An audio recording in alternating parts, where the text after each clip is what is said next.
Good morning, everybody. How are you guys? I'm mostly using the microphone so that you can hear me over the chillers, but I'm here to answer your questions. I was getting to that, Gabe. You guys are lucky because this is one of the best glass-blowing teams in the world here at Museum of Glass. My name is Katie. I am our curator here at the museum. How are you guys? Are you new to Tacoma? What brings you in today?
So now the vase is held from the bottom, top is exposed, the top can now be heated in shape. Do you guys have any questions?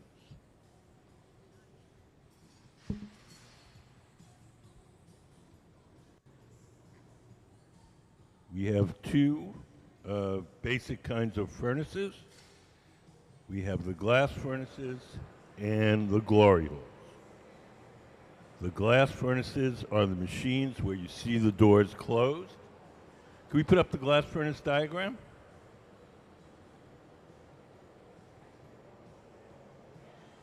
That's what the furnaces look like inside.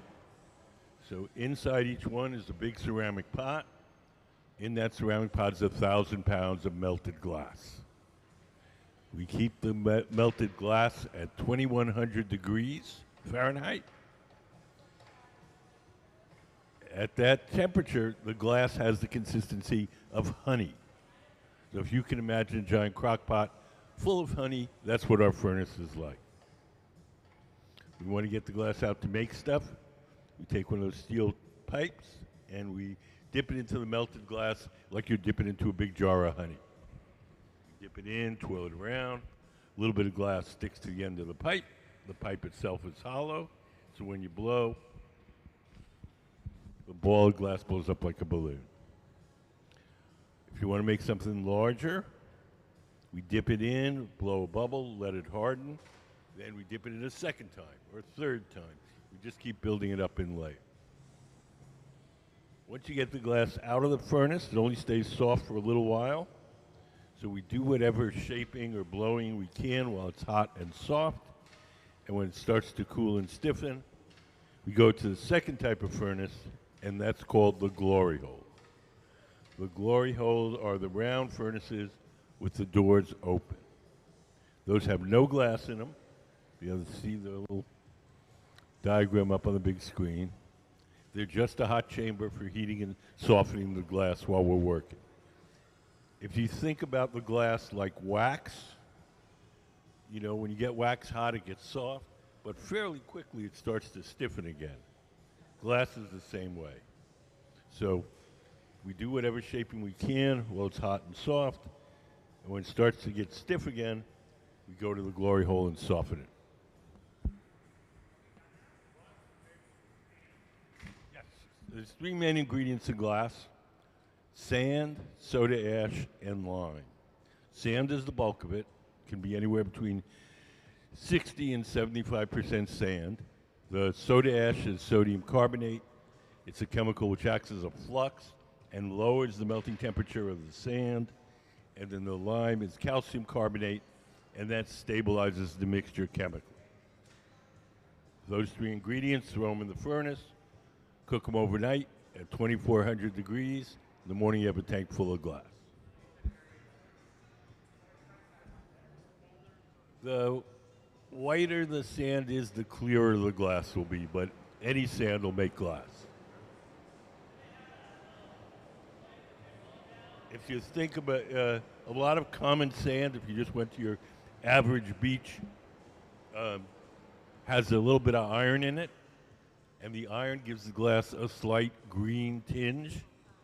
So if you look at, say, old Coke bottles, that slight greenish tinge you're seeing there, that comes from the iron in the sand. But, you know, they just weren't, it wasn't intentional, they just weren't very fussy about the sand that they used. And, but, you know, it looks nice. That's why they can recycle glass. Make more glass. What? You lost me there. Do they recycle glass to make more glass? Yes. Yes. I mean, again, let's go back to our wax idea. When you get wax hot, it gets soft. When it cools down, it gets hard. And when you get it hot again, it gets soft again. So glass is the same way. So you make a bottle out of it, drink the stuff in the bottle, you bust it up, put it back in the furnace, and it gets soft again. You make something else out of it.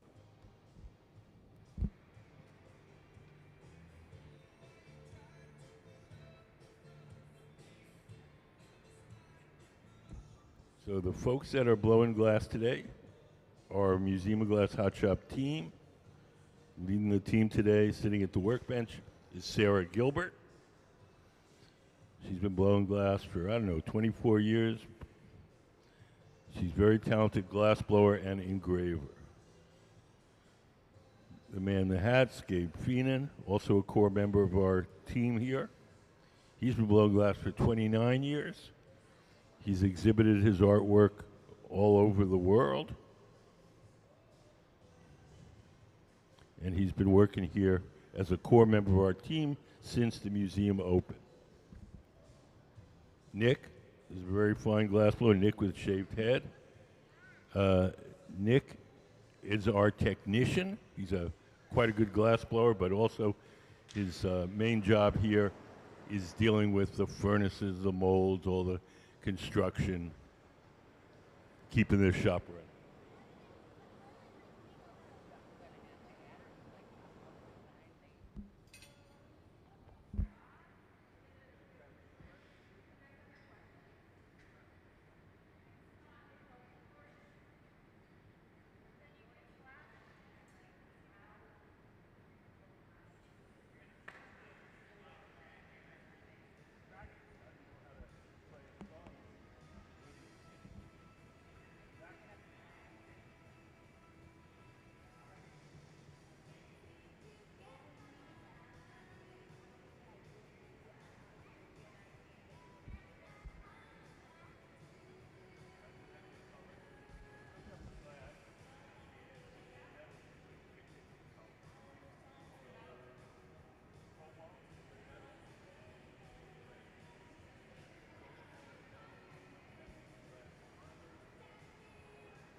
Colored glass, and we'll sift it on the outside of the bubble, and it melt it on, make a coating with it.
So we're almost done.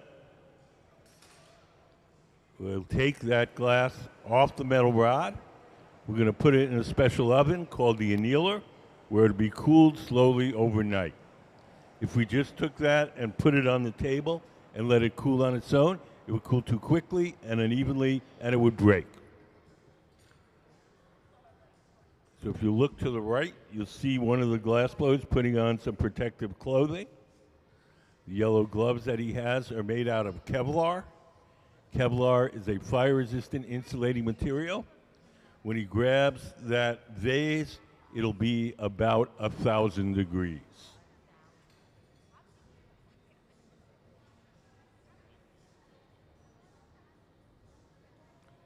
So we take that off the metal pipe.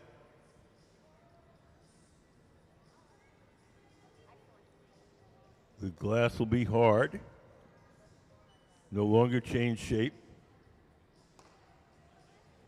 We'll give the pipe a tap, and off it will come. Here's the tap. We'll melt a little spot on the bottom so it's not sharp, and take it to our annealing oven where it'll be cooled very slowly overnight. So let's have a hand for the Museum of Glass Hot Shop team. Sarah Gilbert, Nick Davis, and Gabe Feeney.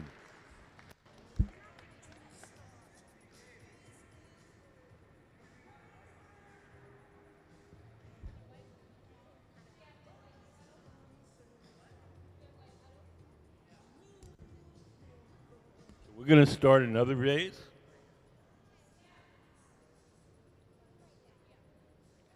Over on the far left, that's Gabe in the hat.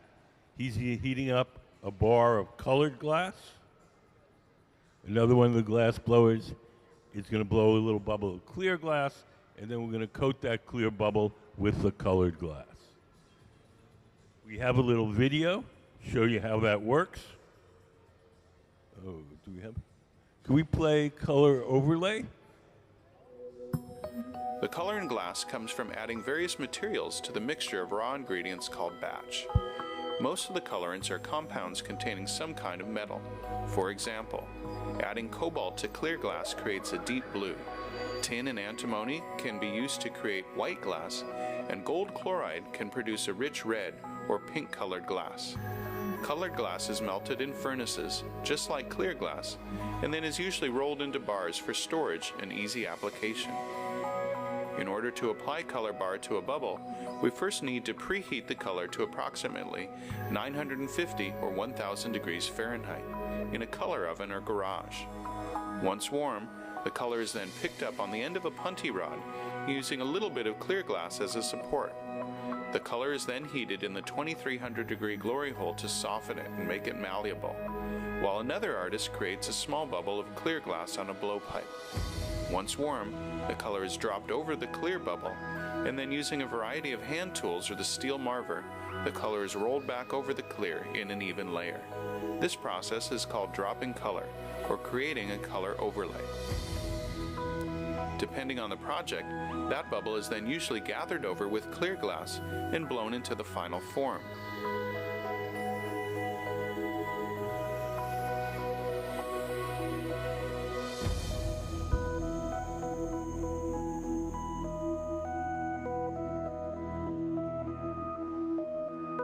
The finished product may appear to be all made from colored glass, but when viewed in cross-section, we can see that there is only a thin layer of color sandwiched between many layers of clear glass.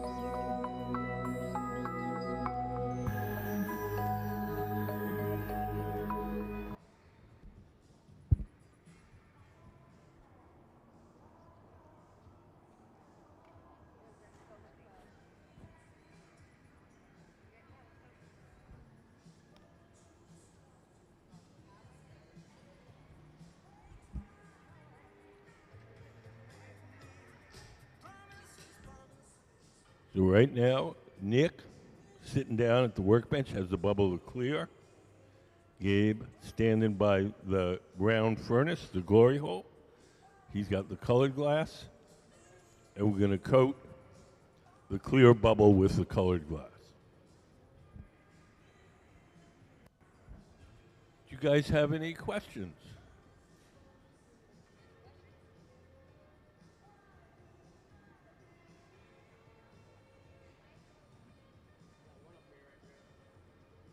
Okay, speak loud.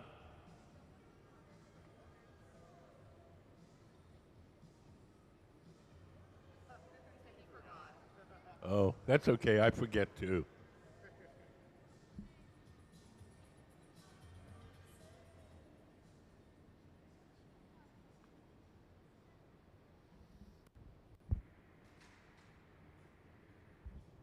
You guys know about our contest for kids? Any kid 12 or younger can do a drawing. Once a month, we pick one of the drawings and we make whatever you drew out of glass. We make 2 copies, one for you to keep and one for the museum collection. It's free to enter. Are you the teacher or parent? Oh, okay. Head boss. So if you grab an entry form and maybe you could Xerox it and one for each kid, and they can do the drawings at school and you can mail them in.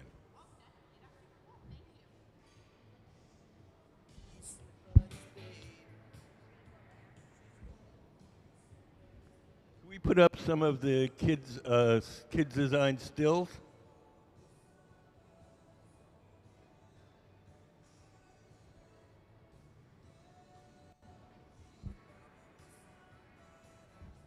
So if you look up on the big screen, these are all things we made from the kids' drawings.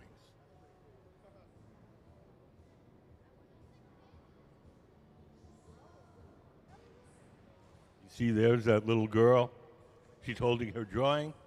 She won the contest, and those are the glass pieces we made for her.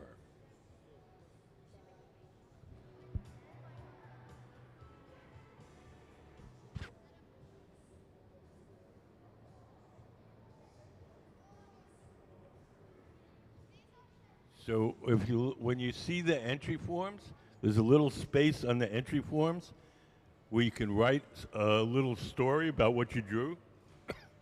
And that's very important. A good story goes a long way towards winning. Sometimes it's better than a good drawing.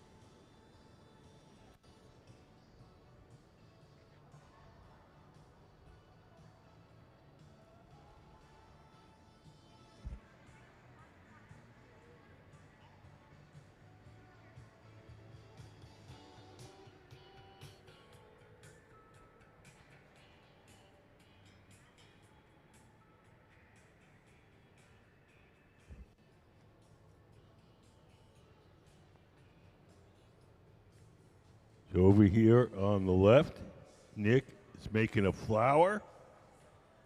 And we're going to put a little kind of daisy-like flower on each of these vases.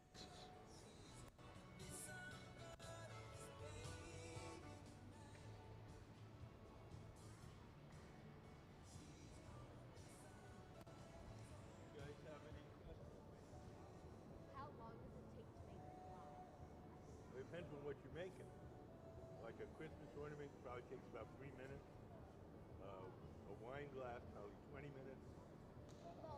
Some of the kids' stuff is taking us all day.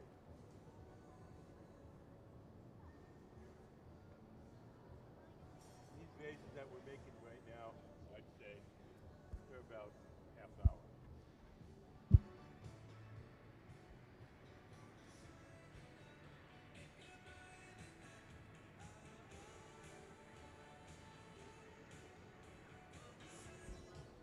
So as Nick finishes his flowers, he's going to put them in that silver oven over there with the curved side. That's called the garage. We call it the garage because that's where we park stuff until we're ready to use it. The garage operates at half the temperature of the furnaces. It's hot enough to keep the glass from breaking, but it's not hot enough to make it soft.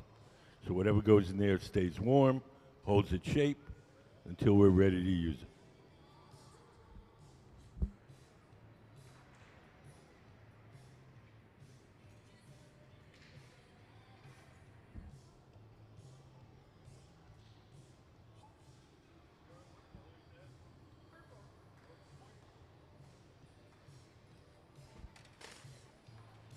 All glass, when it's really hot, looks orange.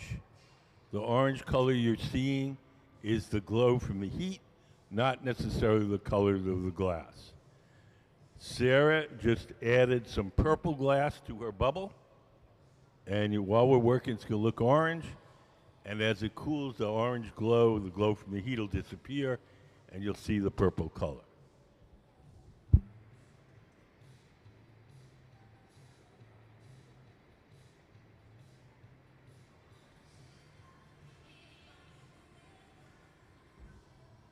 Hi, how are you guys? You guys have any questions? Yes.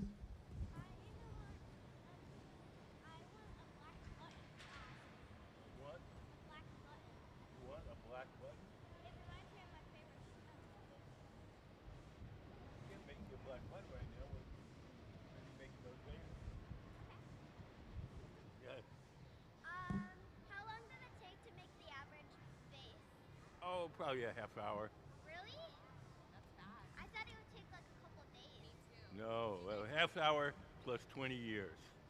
20 years to learn how to make it, and then half hour to make the thing. Blow the glass here, or you just shape it? We're blowing it. It's all blown. Oh, really? Yeah, that's how you get the hollow part. Oh, and one more question. Sure. How do you dye the glass? We don't dye it. The glass, when we make, the coloring glass comes from different metals that are cooked into the glass when you first cook up the glass from scratch. It's like making a chocolate cake. You get all the ingredients together and you bake them. So most of the things that color glass are metals. Different metals give you different colors. So if you cook up the glass with a metal called cobalt, it turns blue. If you cook it up with a little bit of gold, it turns a beautiful ruby red. That's cool. If you cook it up with copper, it turns a turquoise blue. Wow. So different metals dissolved in the glass, that's what gives it its colors. Do you make all of the gift shop stuff here? No. They sell stuff. But there is a section of stuff that That's so cool. Thank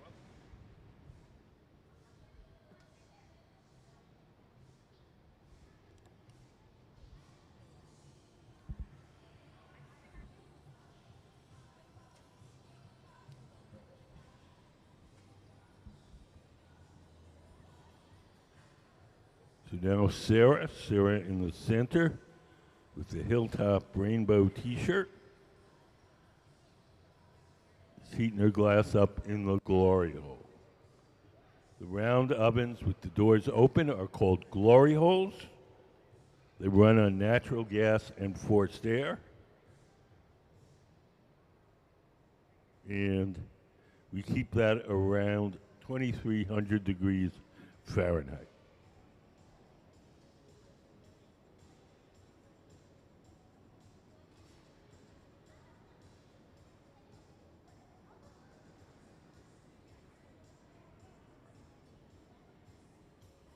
Do you guys have any questions?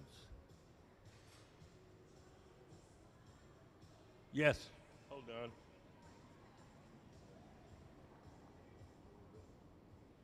Yes.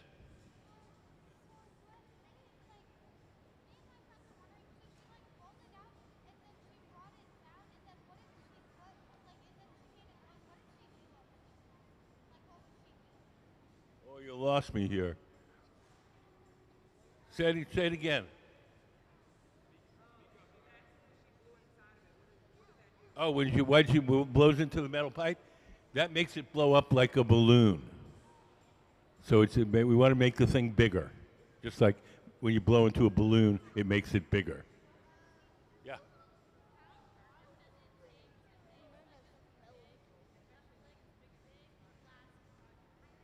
How long does it take to make it? It depends on what it is.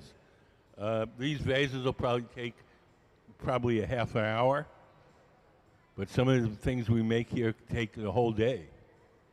Just depends on how complicated it is.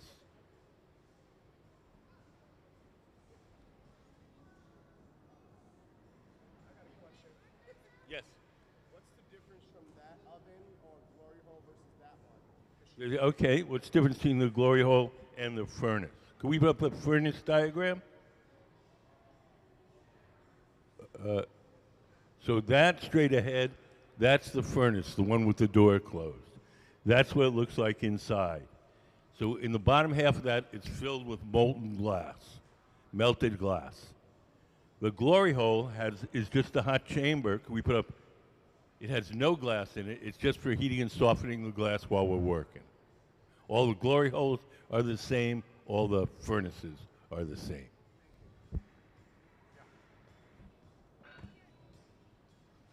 What was your favorite thing to make when, or like, what was your favorite thing that people have made out of glass? Favorite thing I made or favorite thing other people made? Money. That was my favorite thing to make.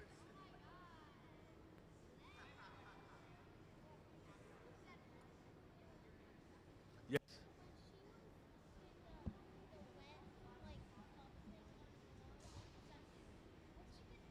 Put the red thing. Oh, that's a tool called the block. Can we put up a picture of the block, Chris? If we have it.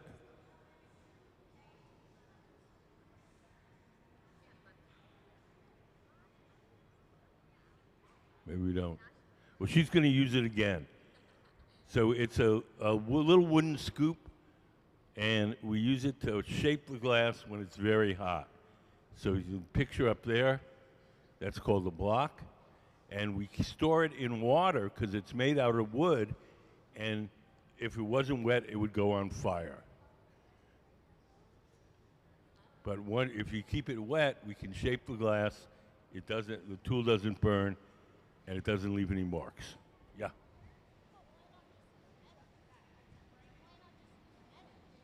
Because the metal sucks the heat out of it, we want it to stay hot as long as possible. The wood doesn't suck the heat out of it, so it stays hot longer.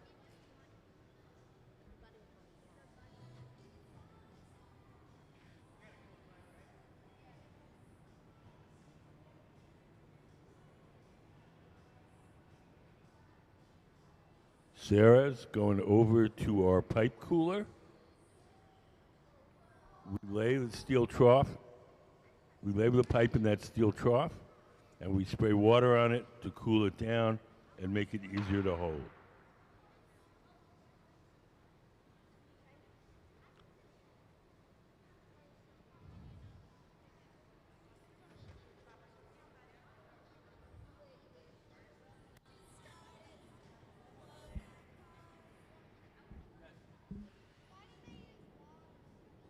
Why do they use what? Water? We use water to keep the wooden tools wet so they don't burn. We use water when we want to break the glass away from the metal pipe. Water's handy.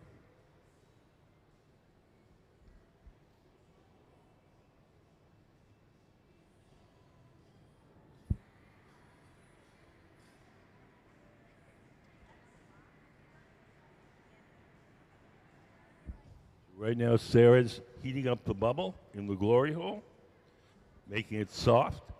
The longer she stays in the glory hole, the softer the glass will be. The hotter and softer.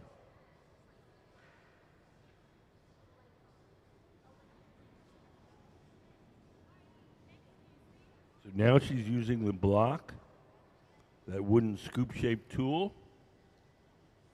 It looks like we'd scoop water in it, but we don't. We use it empty. We just want the wood to be wet so it doesn't burn. Now she's switched to the newspaper. That pad in Sarah's hand that she's shaping the glass with is just folded up, ordinary newspaper soaked in water.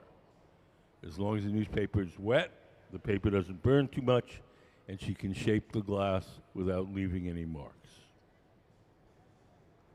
Can we put up the newspaper photo?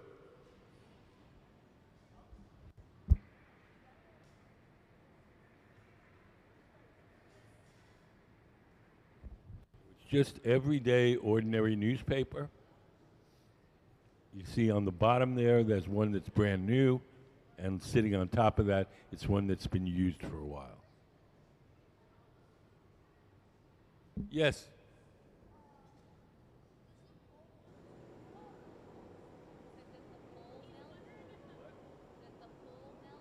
Does the pole melt? No. The melting point, steel melt at a higher temperature than glass does. So the pole doesn't melt. Yeah. What is the pole made out of? Steel.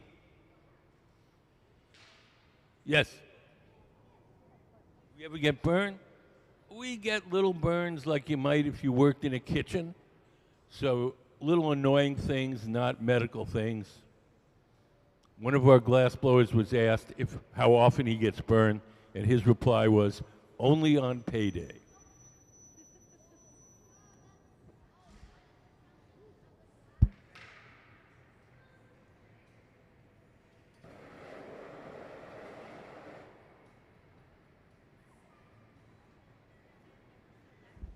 Right now, Sarah's heating up her bubble in the glory hole.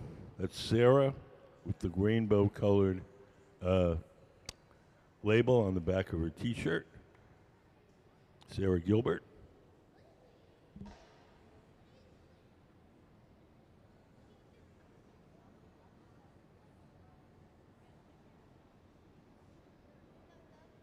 Now she's going to squeeze the glass with a tool called the jacks. And she's going to make a kind of a narrow waist, because that's the shape that she wants. It's sort of a big ball on the bottom and a smaller ball on top.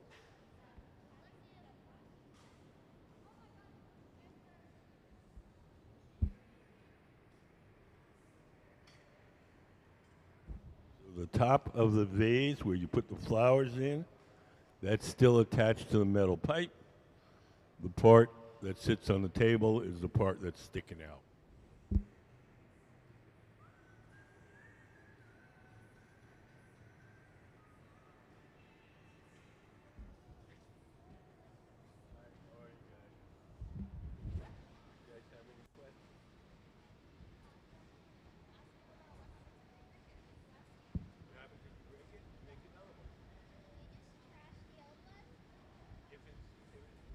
Color on it, we can't reuse it. If it's clear, we can put that, save that, and put it back in the furnace.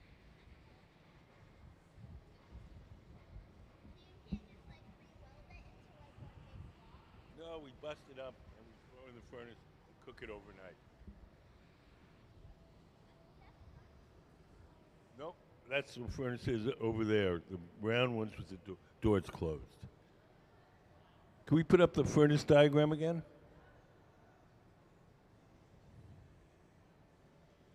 So that straight ahead looks like that on the screen on the inside. Does that make sense?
So now Nick's coming over, and he's going to bring Sarah the punty, the second steel rod that's going to hold the vase from the bottom while we shape the top. When she feels it's good and stuck on there and nicely centered, she'll take her tweezers, dip them in water, drip a little water where she wants the glass to break, give the pipe a tap, and off it comes. So now the vase is held from the bottom, the top is exposed, The top can now be heated and shaped.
Glass at the top of the vase is always a little thick, so Sarah's going to take her crimps and stretch it out a little bit and then trim some of that off.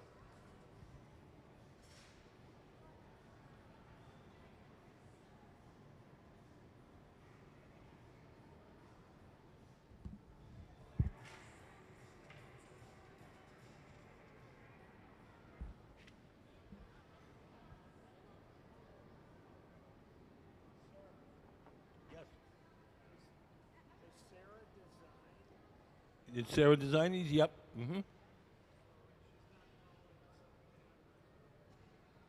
following a pattern. No, she made a little chalk drawing on the floor. You see next to that steel table?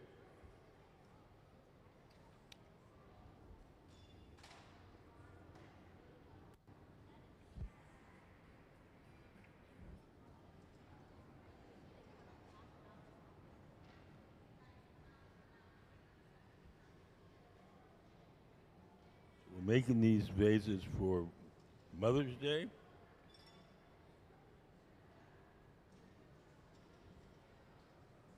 And each vase gets a little three-dimensional flower.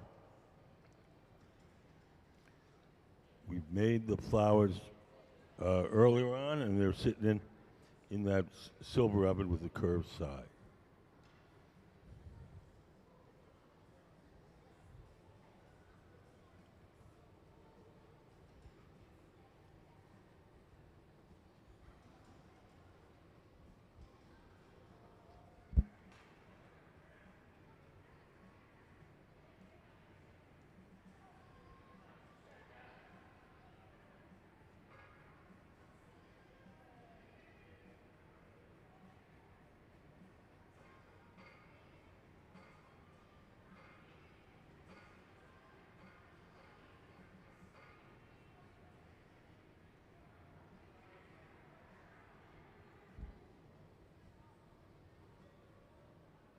Sarah's using the jacks.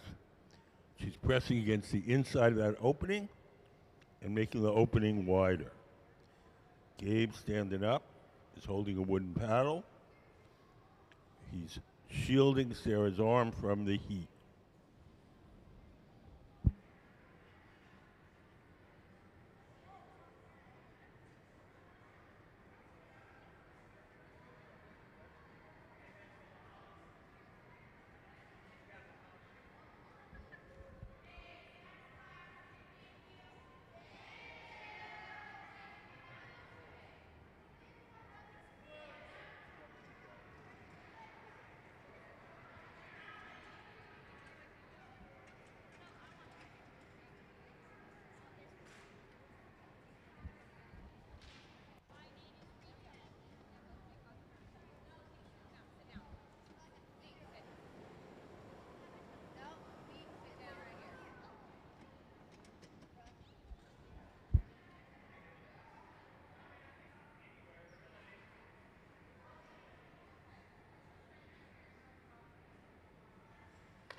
Sarah's getting ready to attach the flower.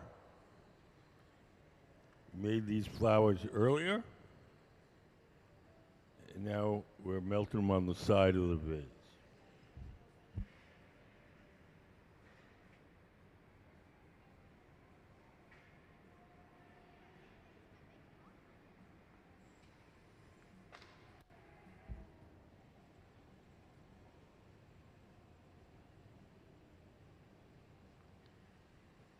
Nick has come over with a metal tray. On the metal tray is one of the flowers. Sarah picks it up, heats it up a little with a torch, and sticks it on the sides of the vase. Hot glass sticks to hot glass.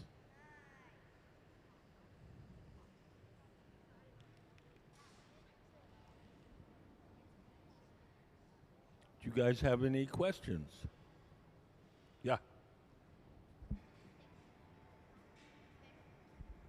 What if the glass breaks while it's in the furnace? Oh, then we fish it out and make another one. Yes.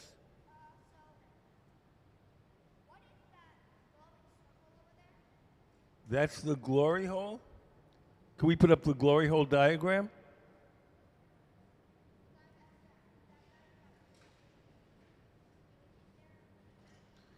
So it's an oven, and it's so hot that the inside of the oven is glowing. That's what you're seeing. Yeah.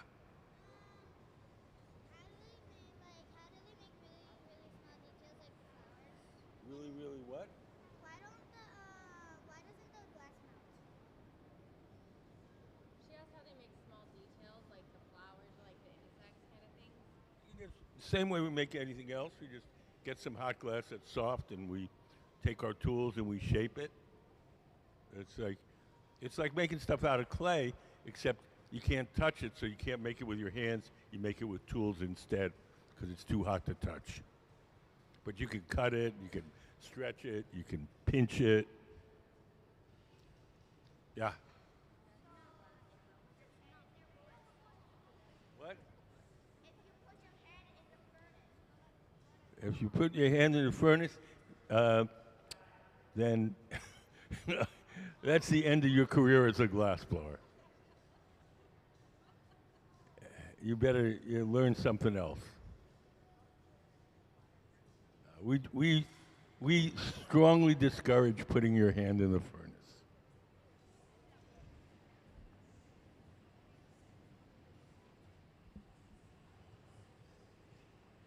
Stamp it with our museum logo and into our annealer, where it'll cool very slowly overnight. So let's have a hand for the Museum of Glass Hot Shop team. Gabe Feenan, Sarah Gilbert, and Nick Davis.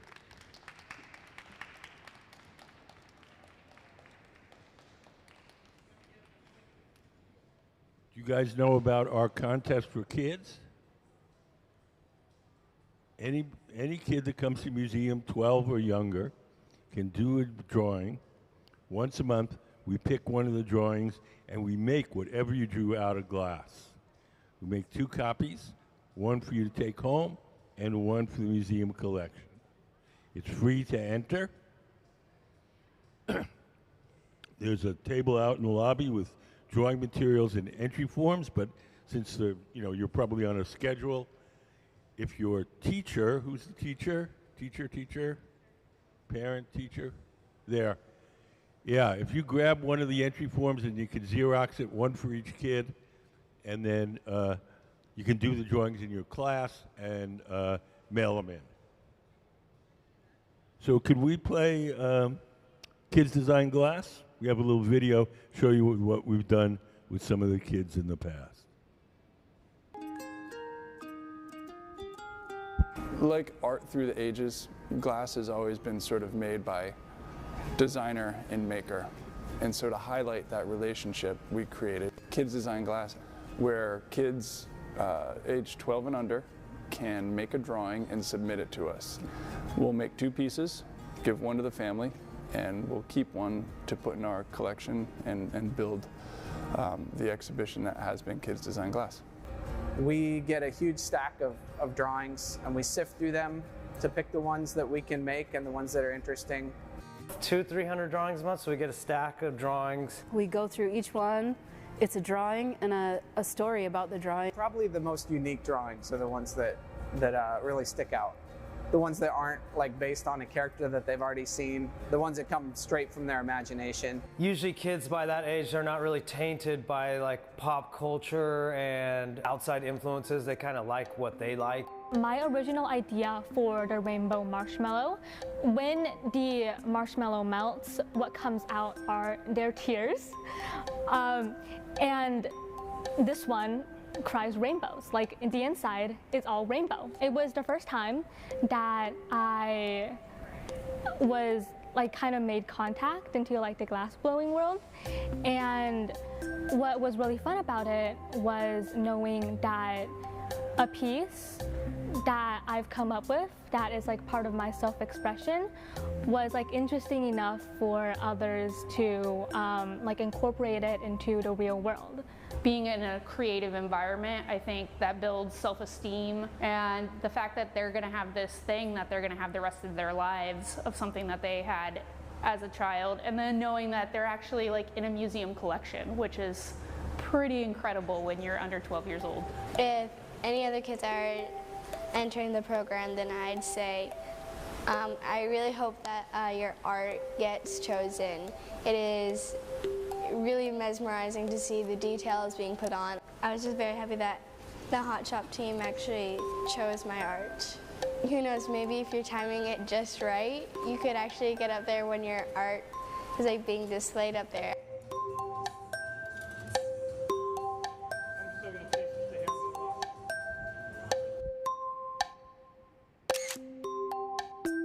For 20 years, I've made some wild things.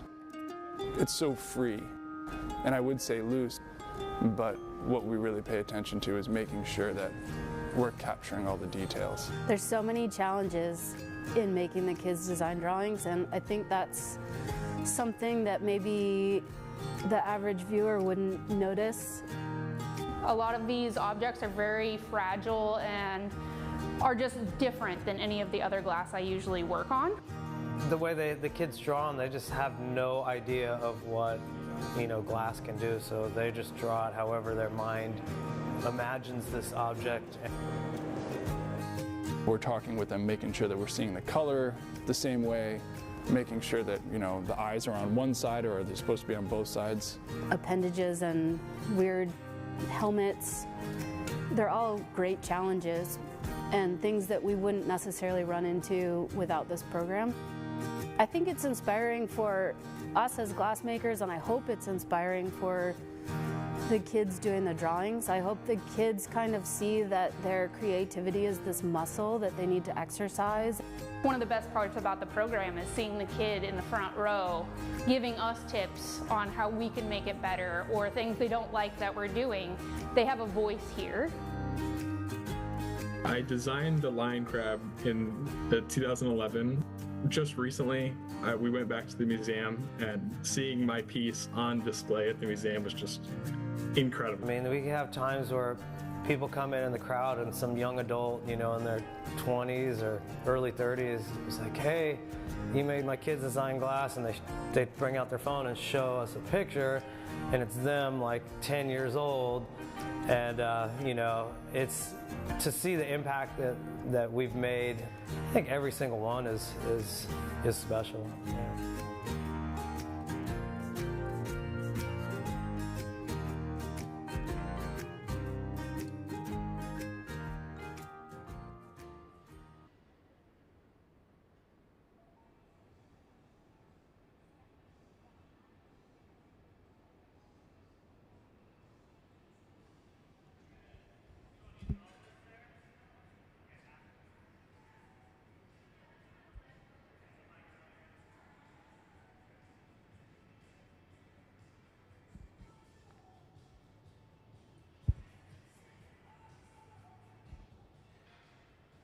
So in the middle, that's Gabe Feenan, and he's heating up a bar of colored glass. Sarah walking over to the center bench.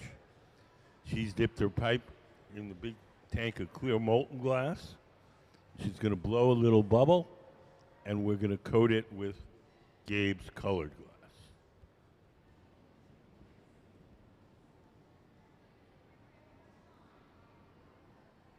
When she gets it to the right shape and the right temperature, she'll blow a little air into that tube. Here she goes, just one puff. Closes up with her thumb, and magically a little bubble pops out the other end. That's called capping, and that's how we start almost every object that we make. So the bubble that Sarah's working with is clear glass. The glass that Gabe, standing up, is heating is colored glass, and we're going to coat Sarah's bubble with the colored glass.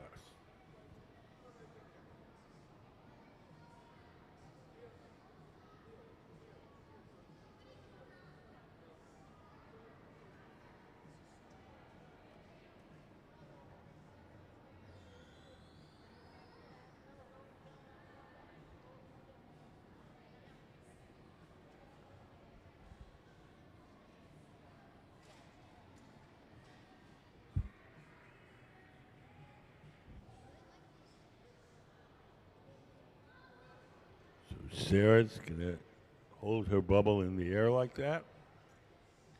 Gabe in the hat is heating up his bar of colored glass till it's really hot and soft. And he brings it to Sarah, and we drop on a big blob.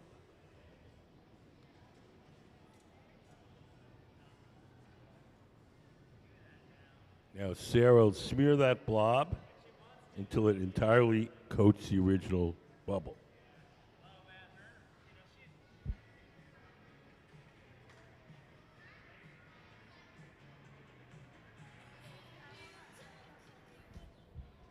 You guys have any questions? Yes. We are making something. Did you guys make like a cup? Did you guys make a cup? Yeah, we could. Not right now, though. We're making a vase for our store. A vase? Yes.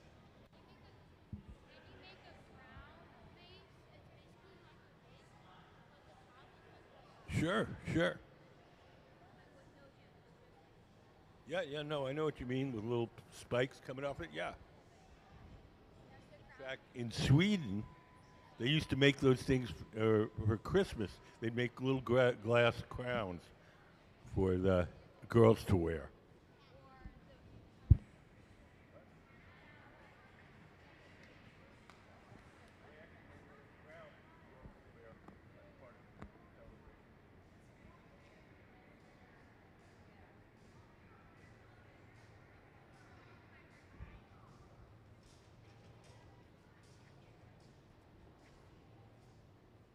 Hi, how are you guys?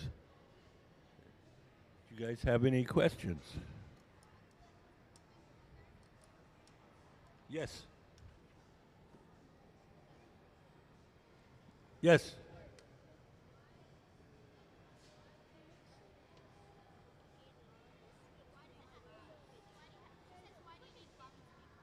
Why do we need what?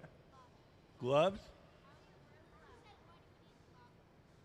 Why do we need lava? That's not lava, it's melted glass, but it's kind of like lava, but it's melted glass. It's not real lava. But the two are pretty similar.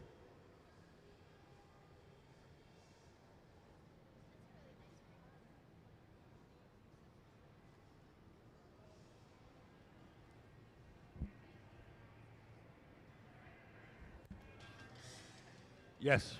How hot is it in the kiln? It's 2,300 degrees Fahrenheit. That's 200 degrees hotter than the hottest volcano.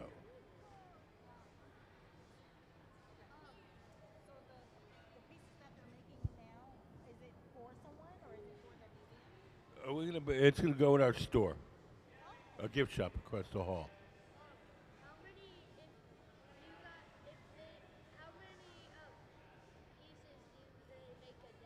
How many pieces do they make a day? It depends on what you're making. These vases probably take a half hour, so we'll probably make a dozen of them. Yeah. The frosted, there's two ways to make glass frosted.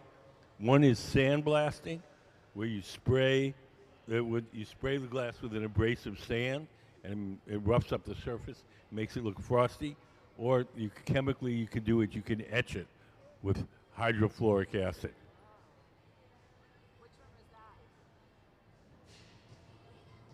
Neither. It's not. It's not frosted. It's not. No. What's on there? Oh, that's powder. That's glass powder. Sifted onto the surface. Feel that?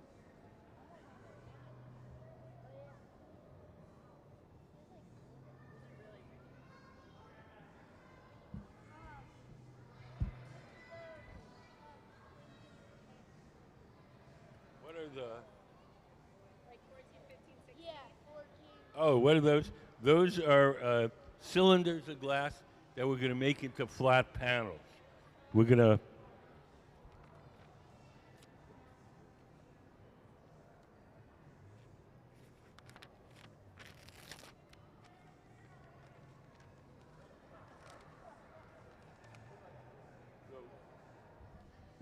We're going to cut the bottoms off. So it'll be open at the top, open at the bottom. Make a slit down the side. And then we're going to put it in a kiln, heat it up until it's soft again. And unroll it. And then we'll have flat sheets of glass made from those cylinders. That's the way they used to make window glass back in the Middle Ages. Mm-hmm. It's called the cylinder method. And so we're making some custom sheets for some customer.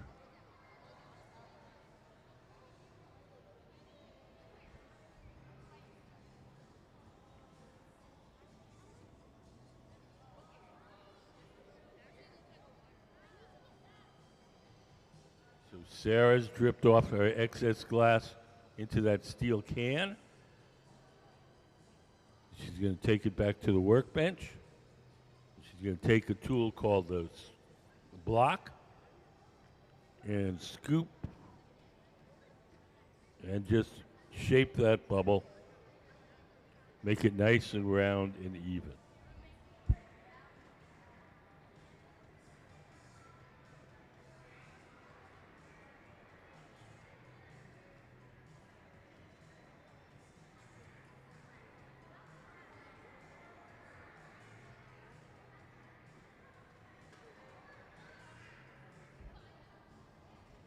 Now we have all the glass we need. It's time to blow it up to its full size and shape. Sarah's heating it in the glory hole, the round oven with the door open. The longer she stays in there, the softer the glass becomes. When she feels it's soft enough, she'll sit down at the workbench. She'll shape it with the block. That's the tool in her hand. And then Gabe, seated to the left of the workbench, he's the person that'll be blowing. He'll blow through that steel tube and inflate the glass bubble as Sarah shapes.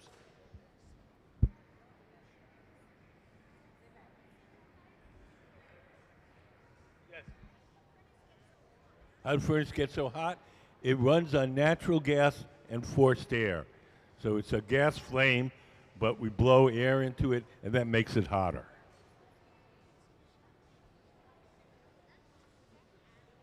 Yes?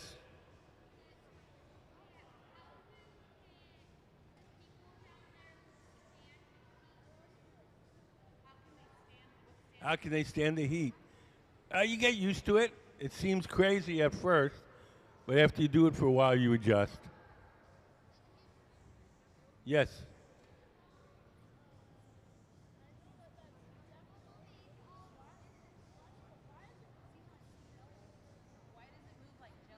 Why does it move like Jell-O?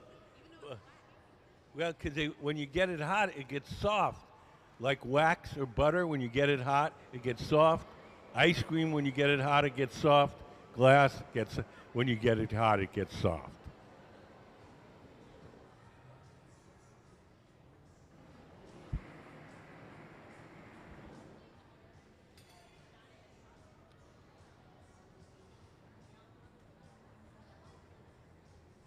So now Sarah's going to give it a little squeeze.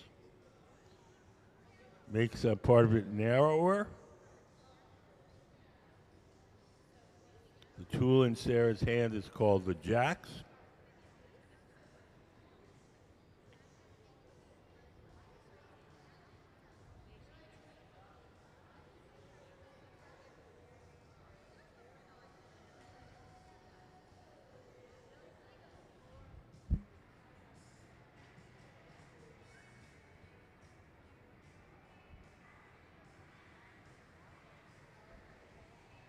Yes. What are the chalk drawings Those are the shapes that she wants to make. We always we draw our designs on the floor in chalk.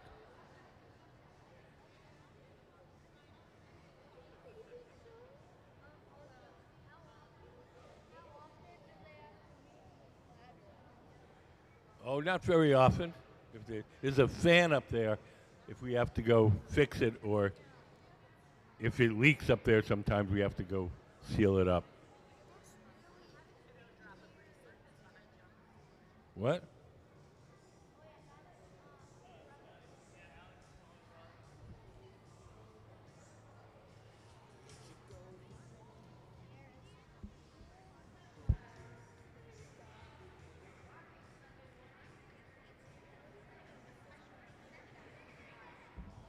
Sarah's heating up the bubble in the glory hole, make it nice and soft.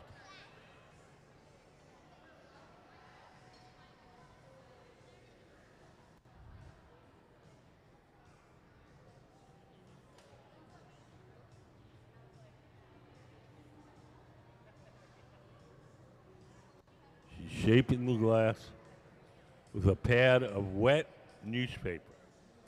That pad in her hand is just folded up ordinary newspaper soaked in water. Yes?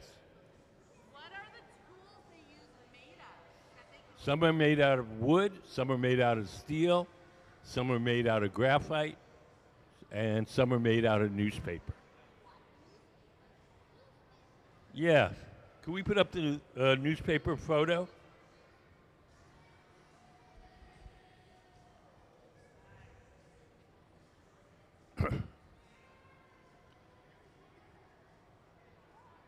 We put up the newspaper photo.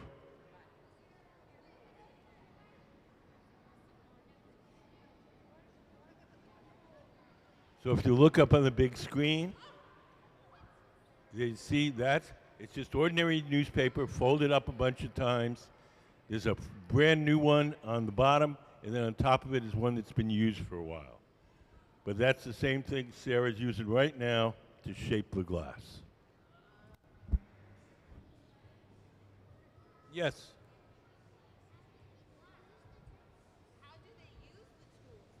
How do they use the tools? We use the tools to shape the glass.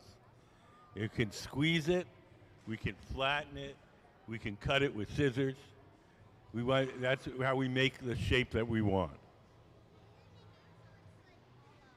What? How do you make it hollow? Well, when we dip the pipe into the melted glass, a big ball of glass sticks to the end, and we blow into the pipe, it makes a little bubble in there, and that makes it hollow.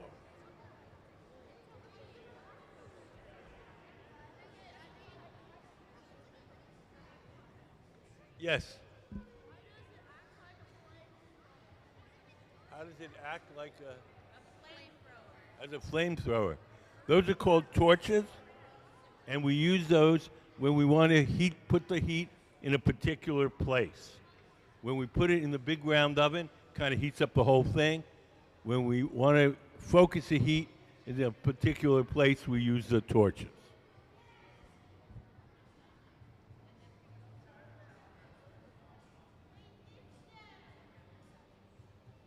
Yes. What color is it? I have to ask, but I think it's purple.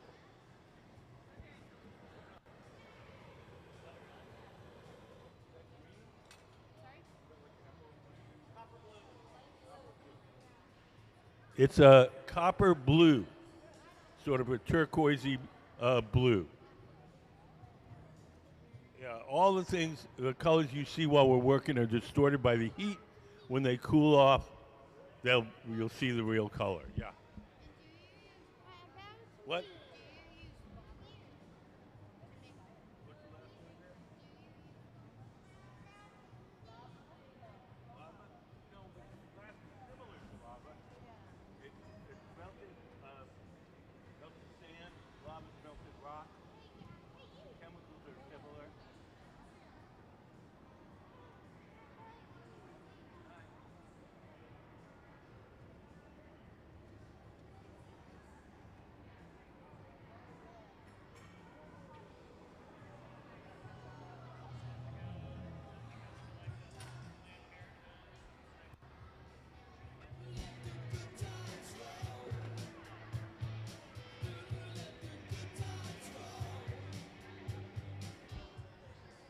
So now the vase is held from the bottom. The top of the vase, the part you put flowers in, is exposed. Now we're going to shape the top.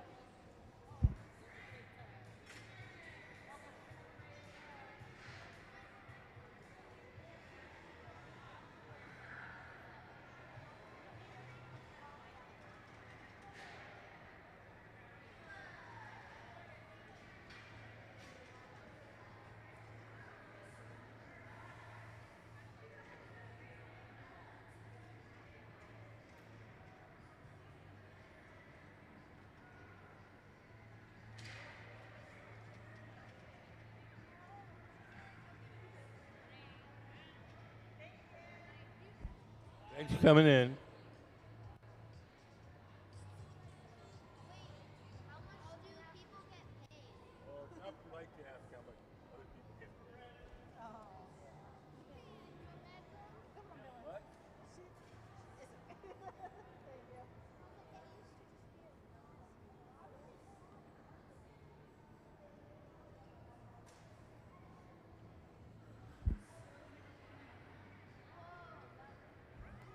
So now Sarah is widening the opening at the top.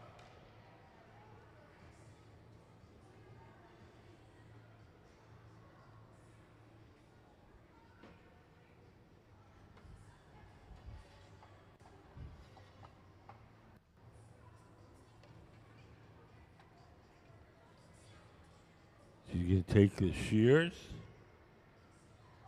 and trim some of that off. When the glass is hot, you can cut it with a scissors.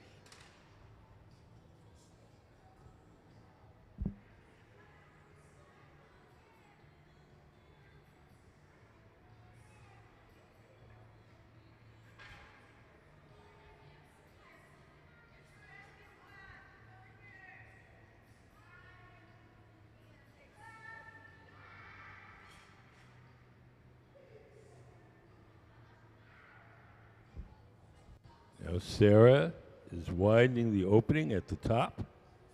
The tool in her hand is called a jacks.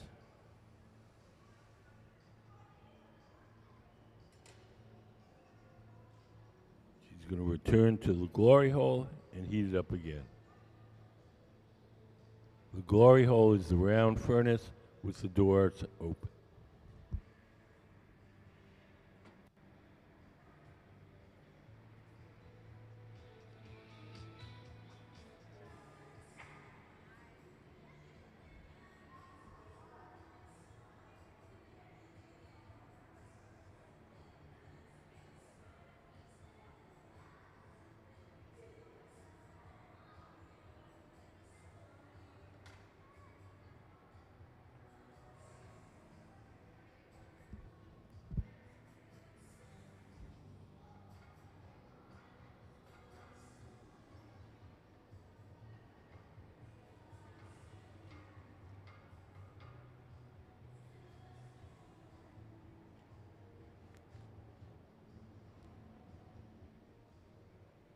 Sarah's shaping the top with the jacks. Gabe is holding a wooden paddle across the front. Make sure that's nice and straight.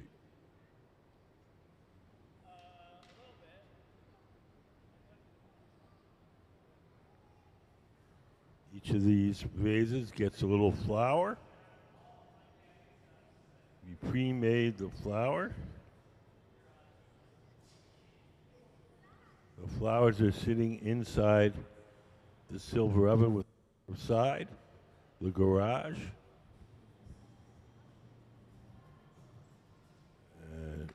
Nick will bring one out on a tray, and Sarah will stick on the flower.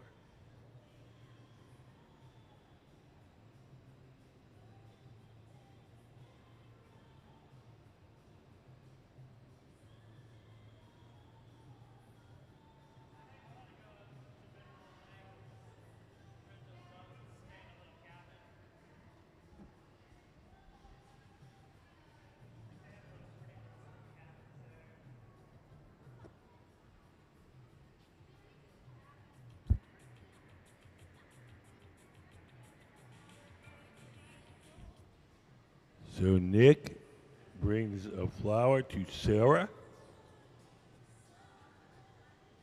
Sarah's going to heat it up so it's soft and sticky. And she's going to stick it on the side of the vase. Hot glass sticks to hot glass.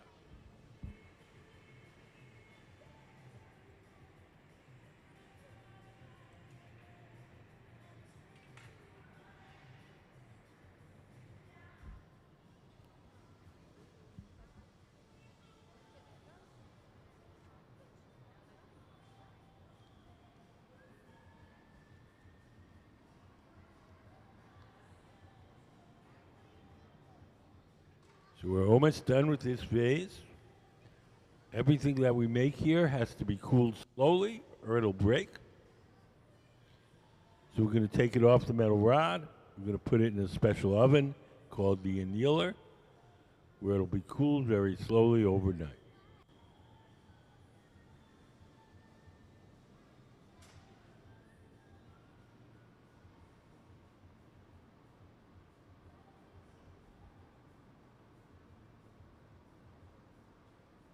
We're on the far right. Nick is putting on some protective clothing. He's going to carry the finished vase to our annealing oven. He's got fire-resistant gloves on. The gloves are made out of Kevlar. When he grabs that vase, it'll be about 1,000 degrees. At that temperature, the glass will be hard. And we'll take it to the annealer, the big black oven, where it'll be cooled slowly overnight. We'll melt a little spot on the bottom where we broke it off so it's soft. Stamp it with the museum logo. And into our annealing oven to cool slowly overnight. So late tomorrow morning, that'll be ready to use.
on the far left, Nick with shaved head, is making the bubble.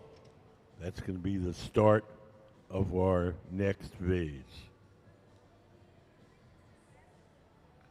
We're going to coat it with some colored glass.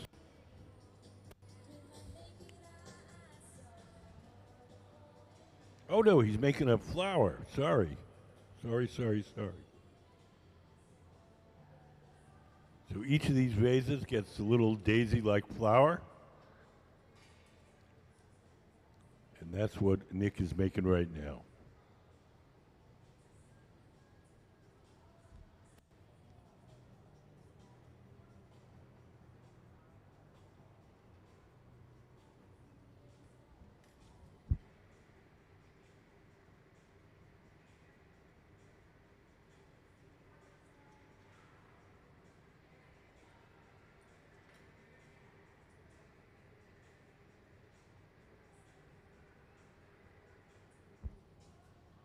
He's adding each petal.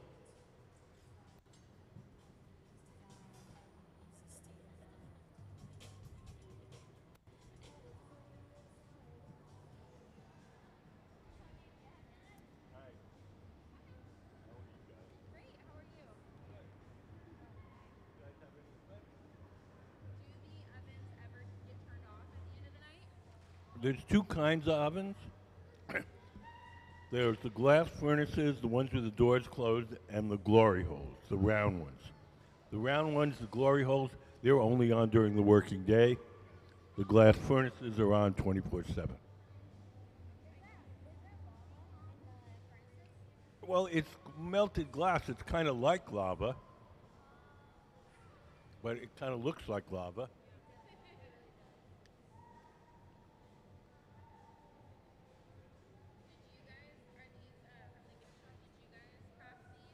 What? Did you guys craft the little trinkets that are in the gift shop? No. No, you guys don't craft those? Well, we sell stuff from all over. Not, there were things in the gift shops we made, but we also sell other things.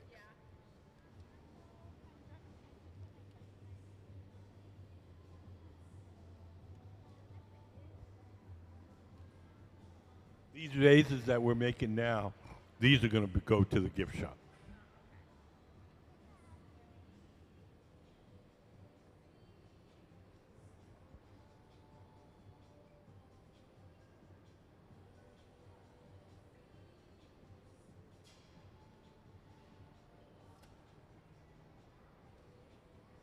So now Sarah's blowing a bubble of clear glass.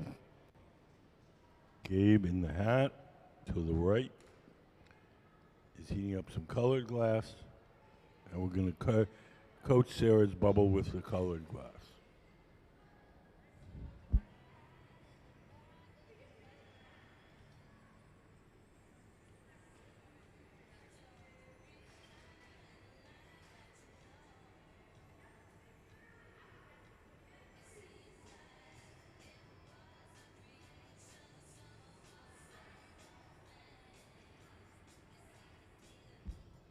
This is called a color overlay because we're putting colored glass over a clear bubble.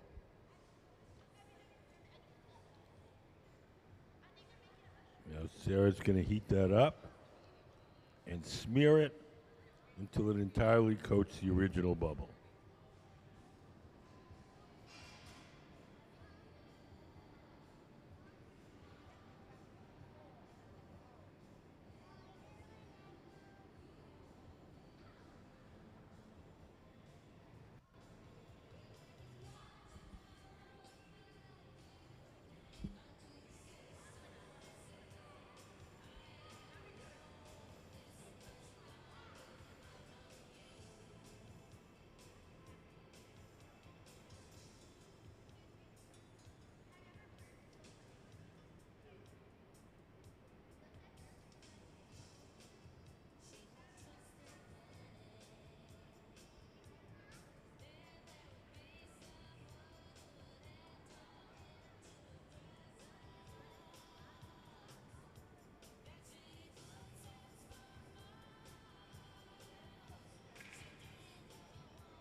So now Sarah has smeared that colored glass till it entirely coats the original bubble.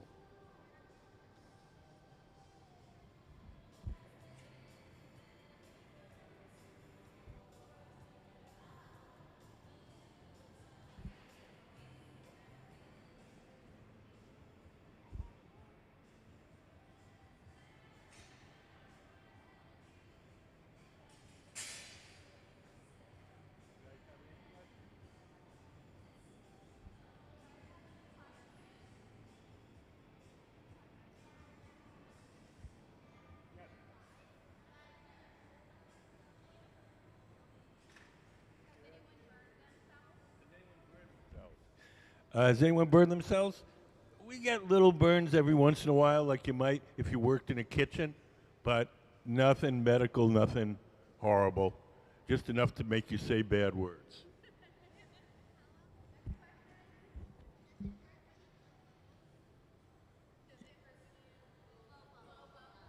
Does it?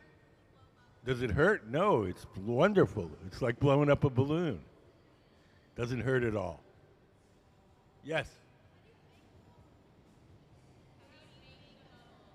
How do you make the bubble? We dip the pipe into our big tank of melted glass. Can we put up the honey dipper shot? So it's like dipping into a big jar of honey. You dip it in, twirl it around.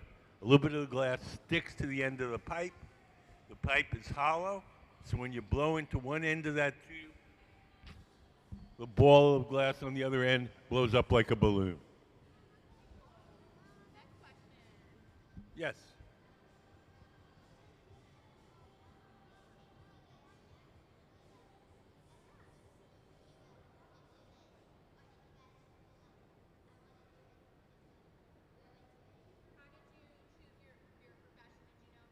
Oh, how did I choose my profession? Somebody told me glass blowing was fun, so I took a class and they were right. And then I did it for the next 40 years.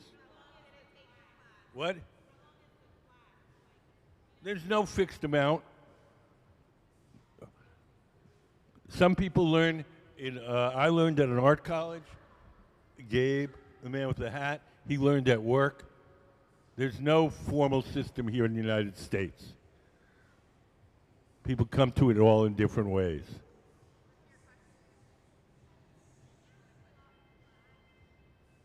Why don't you guys come down to the front so I can actually hear you when you ask a question? What? Have we dropped glass? Sure. You mean dropped it on ourselves or just dropped glass on the floor? Oh yeah, we drop it, sure. Just like anybody else, we make mistakes, but we have a lot of glass, we just make a new one. We sell the stuff? Yeah. Yeah, so a lot of these vases that we're making today will go into the gift shop across the hall tomorrow.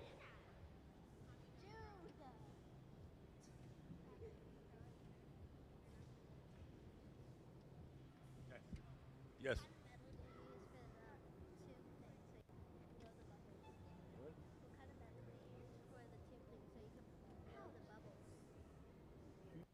That blow the bubble?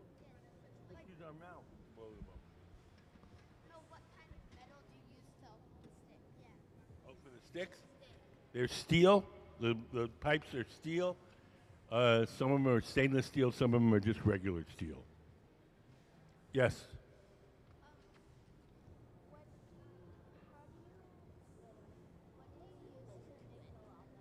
What do we use to make the lava?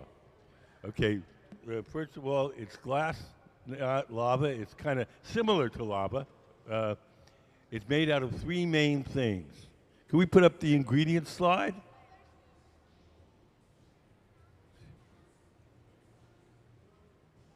Okay, so there's three main ingredients: sand, soda ash, and lime. Sand is the bulk of it. It's mostly melted sand. Soda ash is a chemical which makes the sand melt at a lower temperature, so it's easier to melt.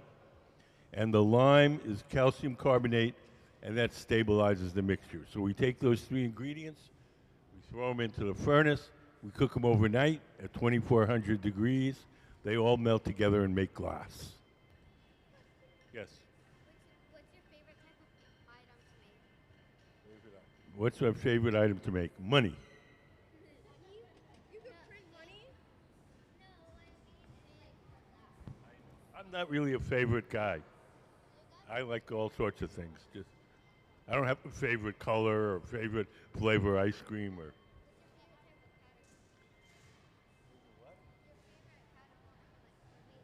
I don't have a favorite. I'm just some days I like something, some days I like another.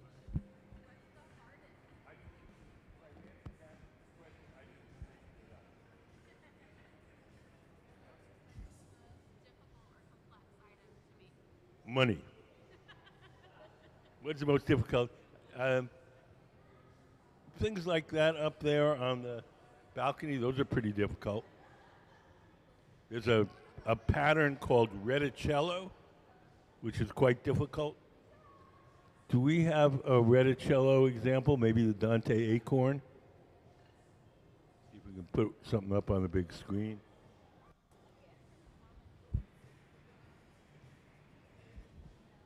Sarah's shaping the glass using a pad of wet newspaper. That gray pad in her hand is just everyday, ordinary newspaper soaked in water. Gabe, seated to the left, he's blowing through that steel tube and inflating it as Sarah shapes it.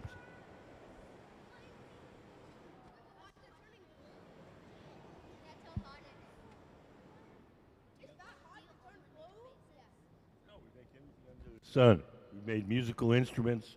We've made sea turtles. We've made rocket ships. We've made just about everything you can imagine.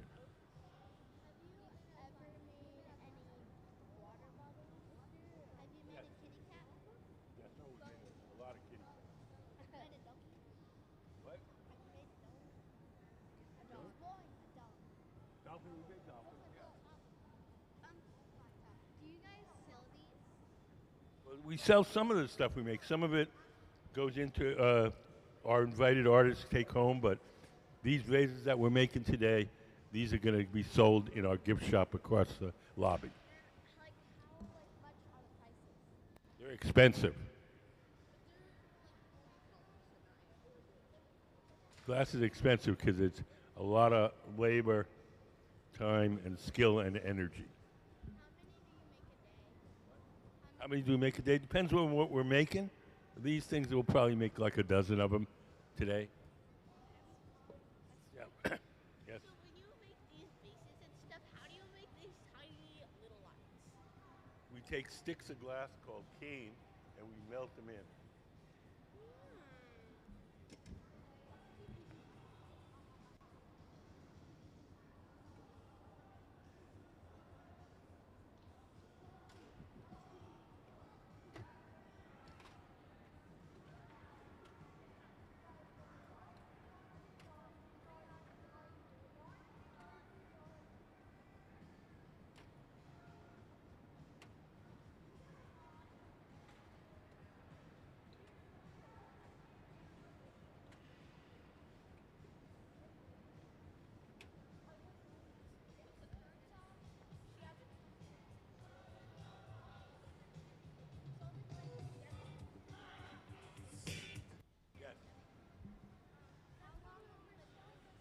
How long have I been doing it for?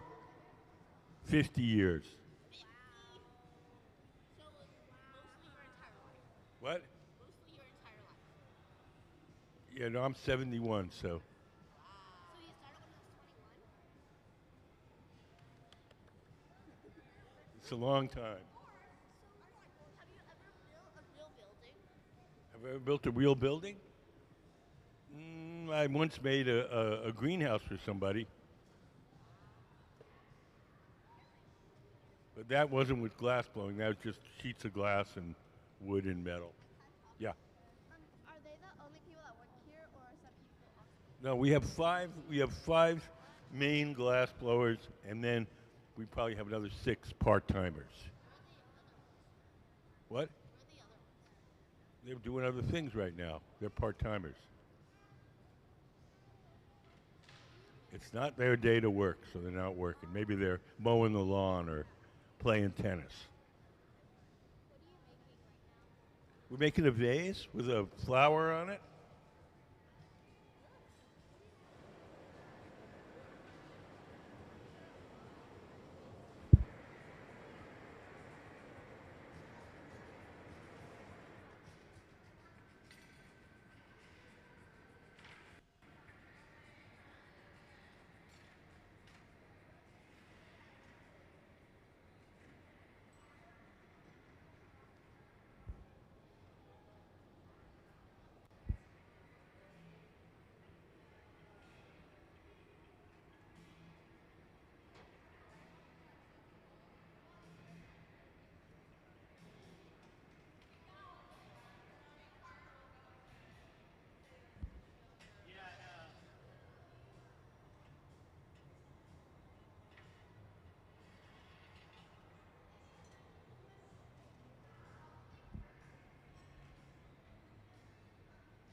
So the next thing we're going to do is transfer this vase from the rod it's on now to a second steel rod called the punty.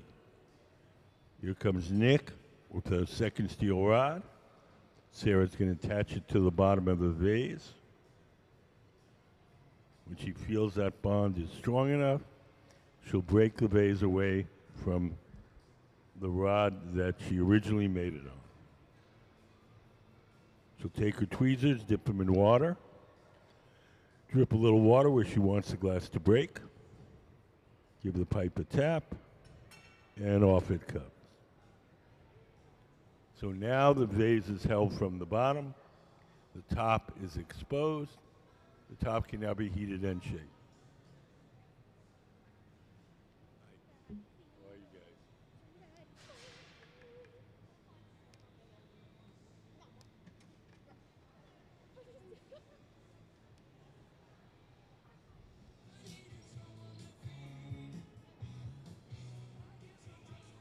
Now Sarah's making sure that the glass is centered.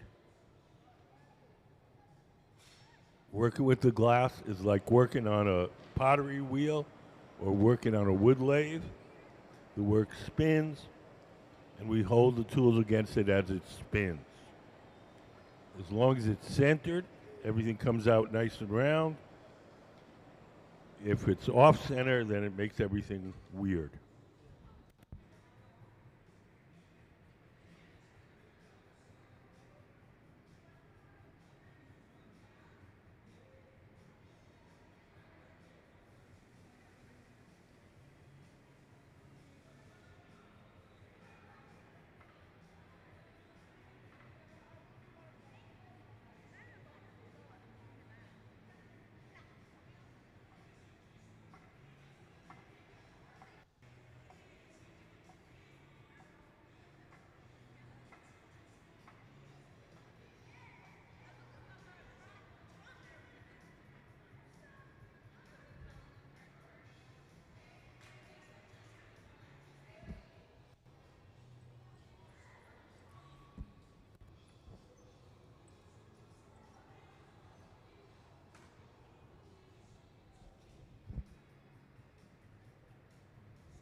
Sarah's going to widen the opening. The tool in her hand is called the jacks. She presses against the inside.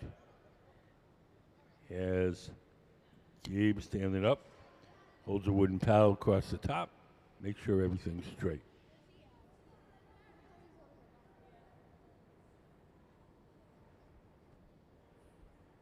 You guys have any questions? Why does the flame turn blue? What? Why does the flame turn blue? Does the paint turn blue? Yeah.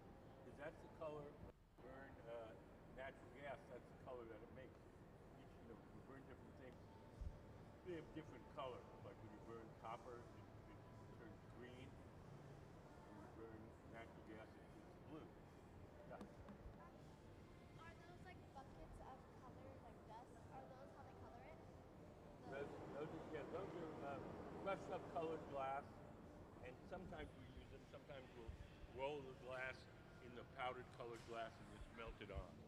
Thank you. Which, do you use the yellow the most? Use the what? The yellow? Yellow? We have those in all sorts of colors. We have probably 100 different colors. Yeah. What? The only thing that we can imagine right now in our heads is one. There you go. So if we don't have I'm any with you. questions. Okay. Sorry about that. You guys have a good lunch. Then. I don't know when we're going to lunch yet, so I think we're gonna stay here.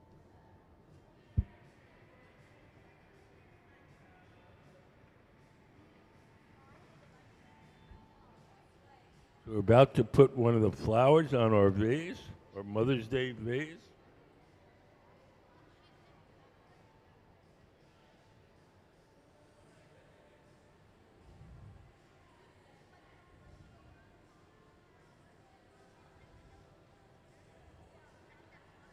Sarah heats up the flour, makes the back soft and sticky, and when we press it against the vase, the two will stick together.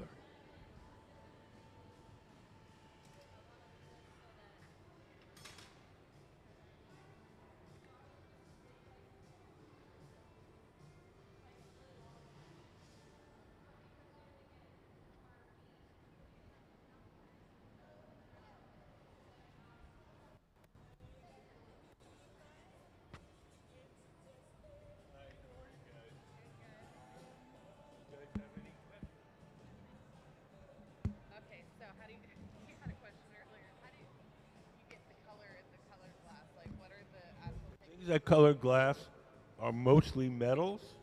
Not everything that colors glass is a metal, but most of them are. Cobalt makes glass blue, chromium makes it green, tin makes it white, a little bit of gold makes it a beautiful ruby red. And you have to cook those things from when you cook the glass up from the raw ingredients. You can't add them later.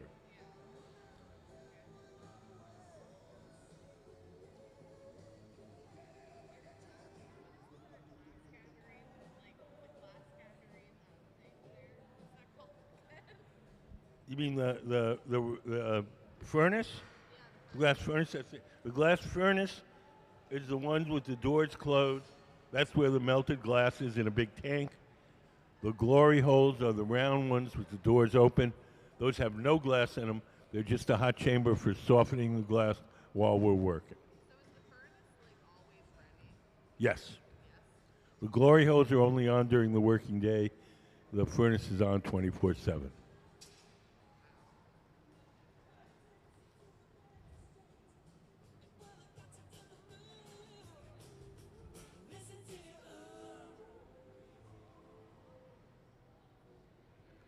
Do you guys have any questions? Yes.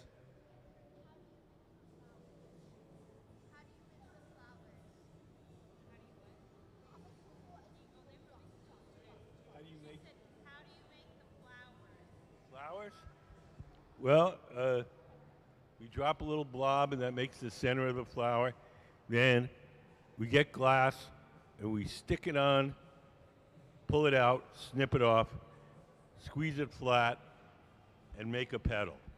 Stick it on, cut it off, squeeze it, Make another petal.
Sitting down at the workbench on the left is Nick. Now he's making what's going to be the center of the flower, the ovary, I think it's called.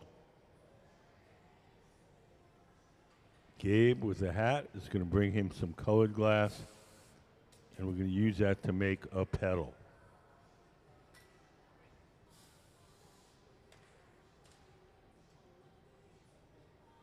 So you stick it on. Snip it off, take the crimps, squeeze it, and attach it to the center, and we have a petal on our flower.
over to to the left. Sarah's over at our furnace. She's dipping her pipe into the big tank of molten glass. A little bit of the glass has stuck to the end of her pipe. She's going to shape it on that steel table. When she gets it to the right shape and the right temperature, she'll blow a little air through that pipe into the glass, and a little bubble will pop out the other end.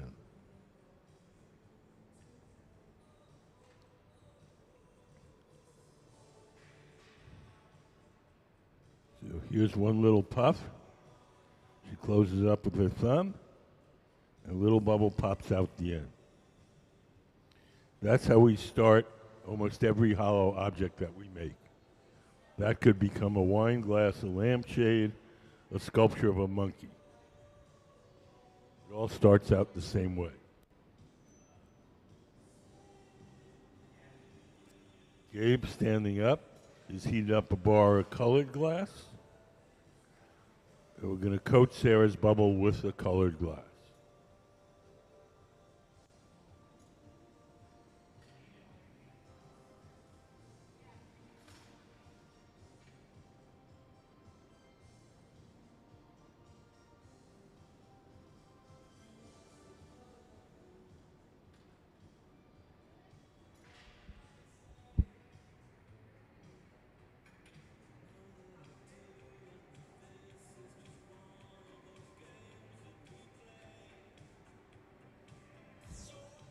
Call this a color overlay.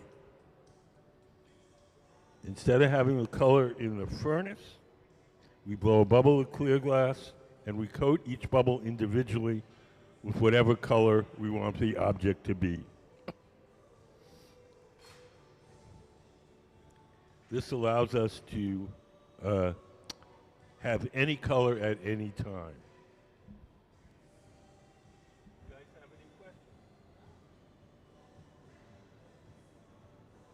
Now Sarah will heat that up in the glory hole, the round furnace, and she'll smear it until it entirely coats the original bubble.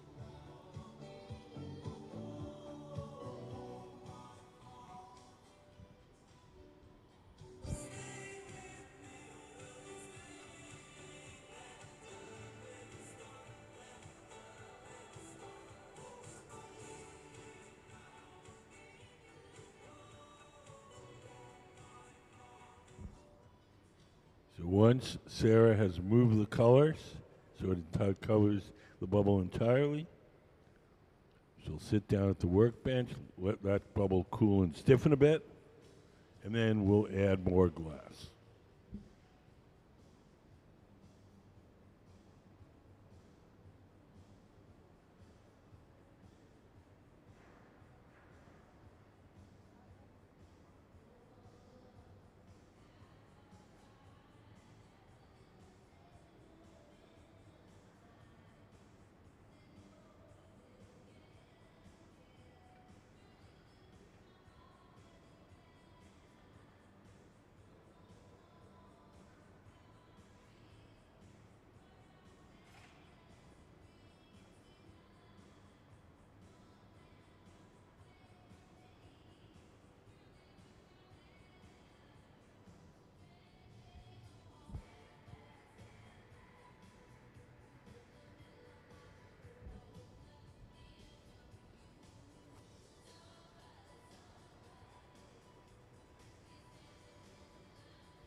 Sarah's dipping into the furnace again, and you can coat that bubble with another layer of clear molten glass. Each time we dip it into the furnace, only a certain amount sticks. So if we need a lot of glass, we have to repeat the process several times to get all the glass.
Does anybody have any questions?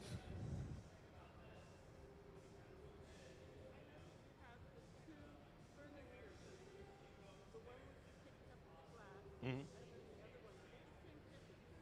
No, the round one with the door open, it's called the glory hole. Those are a little hotter. Basically, the furnace where we keep the tanks of molten glass, it's kind of on simmer, like a pot of soup on your stove, keeps it at a constant temperature. And the glory holes, the round ones, they're a little bit hotter so we can heat things up quickly.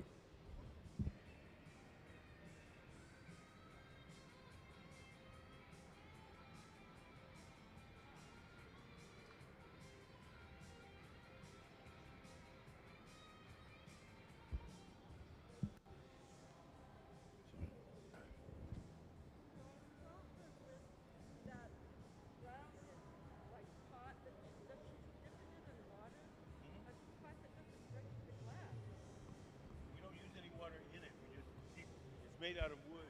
We just want the wood dam, and so we don't scoop up any water in it. It looks like a scoop, but we don't. We use it empty, but we want the wood to be damp, so it doesn't burn.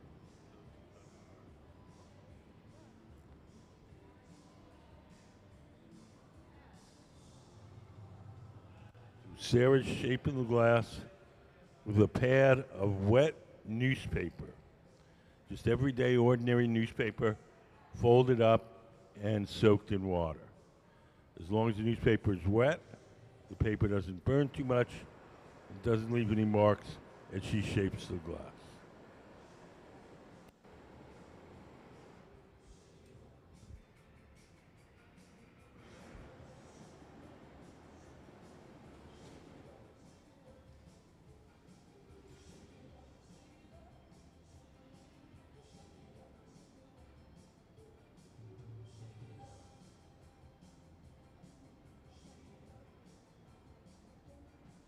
You notice that one of the glass blowers is seated to the left of the workbench. He's the guy that's blowing. He's blowing through that steel tube and inflating the glass as Sarah, sitting at the bench, shapes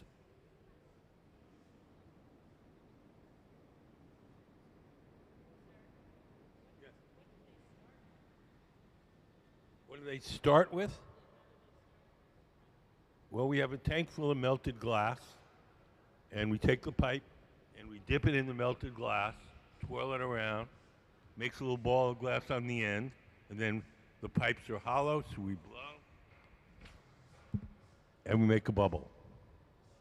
That's how we start. It's in the furnaces. Can we put up the furnace diagram?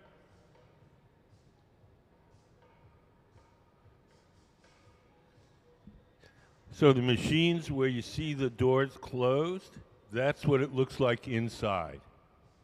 So in each of the furnaces, there's a big ceramic tank. In that ceramic tank is 1,000 pounds of melted glass.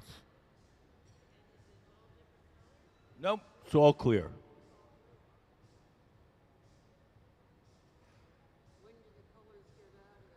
We do what's called a color overlay. Can we play color overlay? We have a little video showing how we apply the colors. The color in glass comes from adding various materials to the mixture of raw ingredients called batch. Most of the colorants are compounds containing some kind of metal. For example, adding cobalt to clear glass creates a deep blue. Tin and antimony can be used to create white glass, and gold chloride can produce a rich red or pink colored glass. Colored glass is melted in furnaces, just like clear glass, and then is usually rolled into bars for storage and easy application. In order to apply color bar to a bubble, we first need to preheat the color to approximately 950 or 1000 degrees Fahrenheit in a color oven or garage. Once warm, the color is then picked up on the end of a punty rod using a little bit of clear glass as a support. The color is then heated in the 2300 degree glory hole to soften it and make it malleable, while another artist creates a small bubble of clear glass on a blowpipe. Once warm, the color is dropped over the clear bubble, and then using a variety of hand tools or the steel marver, the color is rolled back over the clear in an even layer. This process is called dropping color, or creating a color overlay. Depending on the project, that bubble is then usually gathered over with clear glass and blown into the final form.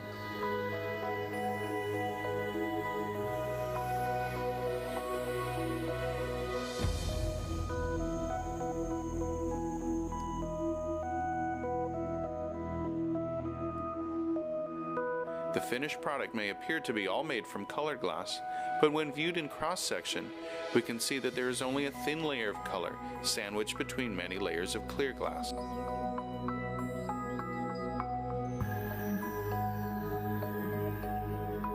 So the reason that we do it this way is so that we can have any color we want, anytime we want.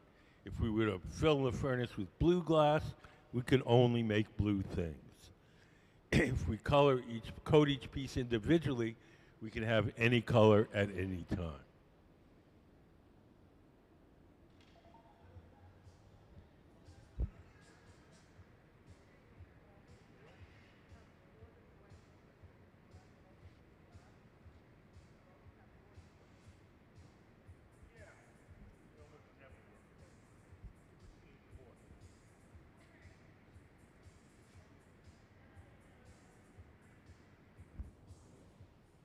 They, I mean, they, somebody tells them what design to make. I don't understand the question. What?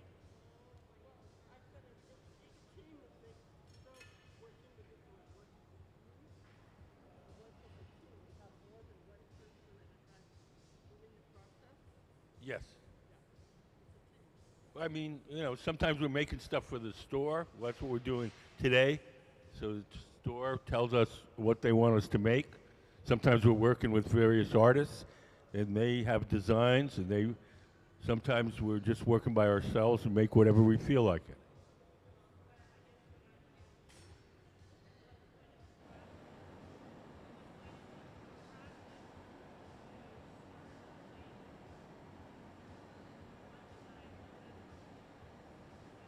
Well, we usually decide what we're making before we start. Yeah, before we start. I mean, you see those chalk drawings on the floor next to the steel table? Those were done by Sarah before she started, and that's the shapes that she wants to make today.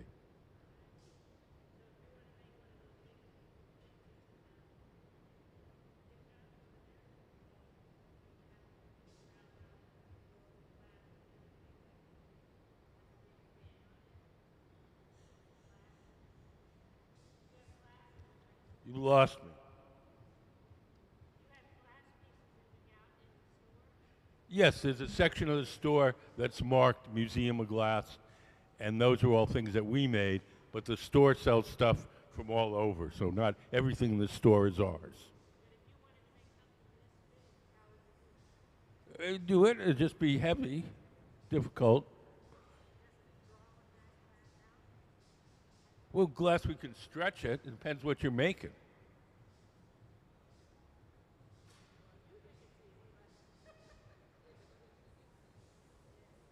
I mean, if we want to make something bigger, we get more glass, we blow a bigger bubble. If we want it to be long, we stretch it out.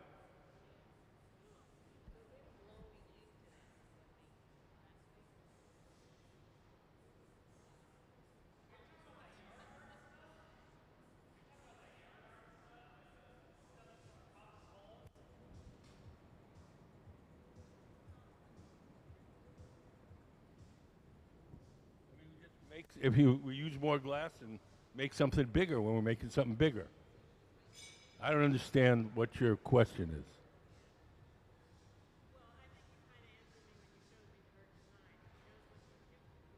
Yeah, we usually, I mean, some people work entirely from their head. Some people draw it out. Some people make elaborate drawings that are very specific.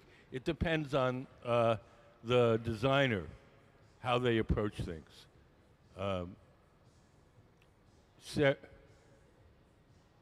For these things, Sarah, you know, just made a kind of quick, general chalk drawing on the floor and then got to work. Yeah, thank you.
Sarah's shaping the top section of the vase with the jacks, those metal tongs. Gabe is holding a wooden paddle across the front to keep it nice and straight. Now we're getting ready to add the flower. Nick, in the shaved head, he made the flowers, made them earlier in the day. They're sitting inside this silver oven, staying warm. And when Sarah's got the shape all squared away, we'll pull out a flower and stick it on top. She doesn't work with the item very long, but 30, 40 seconds before it has to be reheated. Yeah, I mean, think of it like wax. When you get wax hot, it gets soft, but fairly quickly, it gets stiff again. It's, similar to that.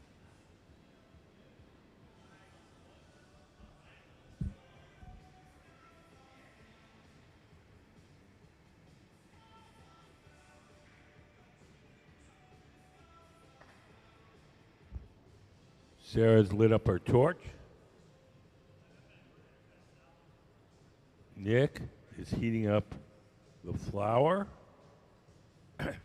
Sarah's going to pick it up, heat the back of it with the torch so it's soft and sticky. She'll heat up the spot where she wants to stick it, and when we press the two together, the flour will be stuck on forever.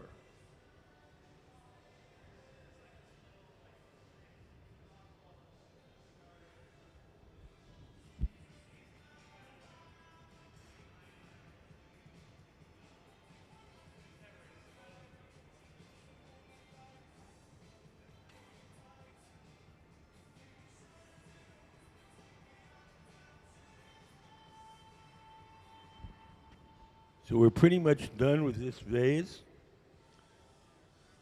Everything that we make here has to be cooled slowly or it'll break. So we're going to take the vase off the metal rod. We're going to place it in that big black oven, the annealer. And overnight, we'll slowly turn the temperature down to room temperature. The annealer, that black oven, has a little computerized thermostat so we can program it to for 12 hours, 24 hours, whatever we want, and it'll automatically slowly turn the temperature down. That slow cooling process is called annealing. If we didn't do that, just let it cool on its own, it would cool too quickly and it would break.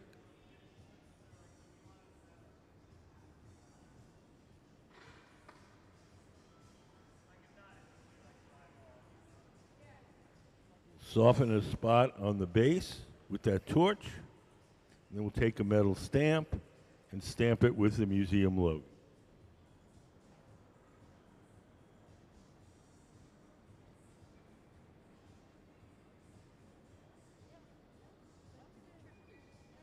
Thanks for coming in, guys.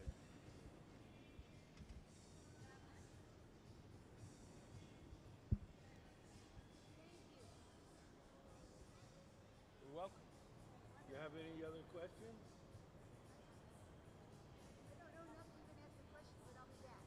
Okay.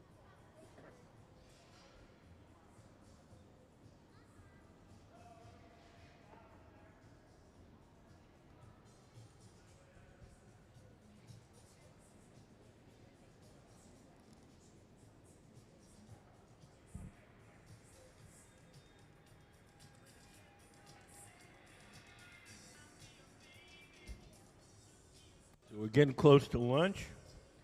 So we're going to make a drinking glass, and that'll be the end of our demonstrations for this morning. We'll take an hour lunch. We'll be back at, after lunch making more glass.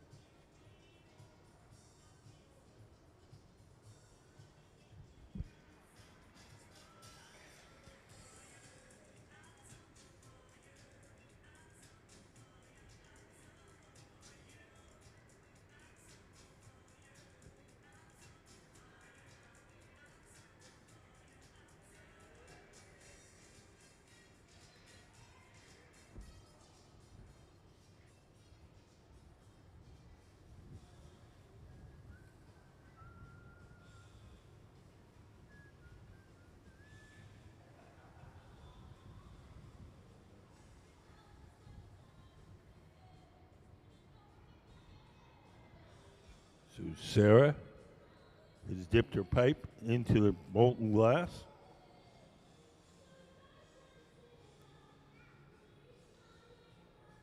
She's going to shape it on that steel table called the Marver, M-A-R-V-E-R. And she's going to blow some air into that tube, close it up with her thumb, and a little bubble will pop out magically in the other end. That's called capping, and that's how we start almost every hollow object that we make.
So Gabe is blowing as Sarah, sitting at the workbench, shapes it. This is what we call a twisty cup.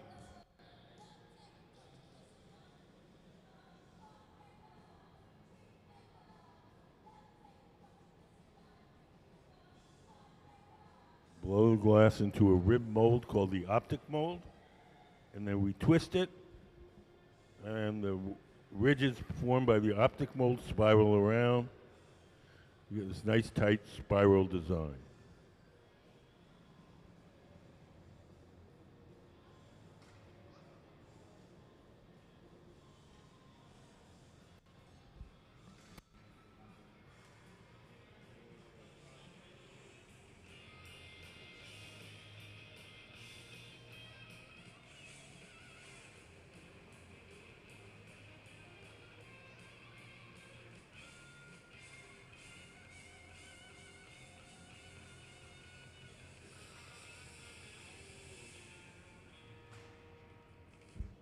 Now we're going to transfer the glass from the rod it's on now that Sarah's holding in the center to a second steel rod called the punty. The second steel rod will hold the glass from the bottom while we shape the top. Gabe brings over the punty to Sarah. Sarah attaches it to the bottom of the glass and breaks the glass away from her pipe. So now the glass is held from the bottom. Now we can open up the top. Do you guys have any questions? We just came in. What is he making right now? A drinking glass. Oh, cool.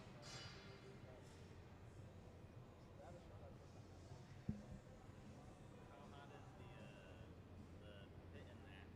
2,300 degrees Fahrenheit, 1250 Celsius.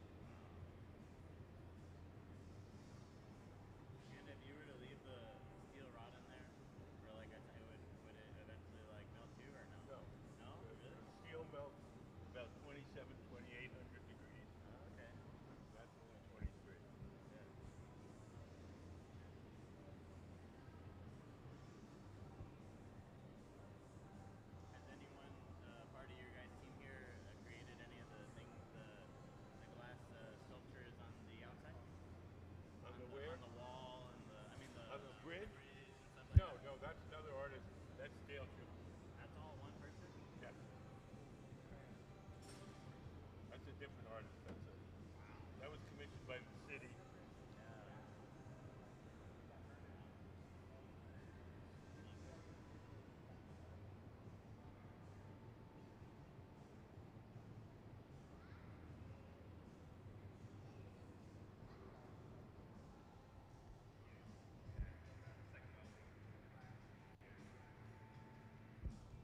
Sarah's going to widen that opening so you can drink out of it nicely.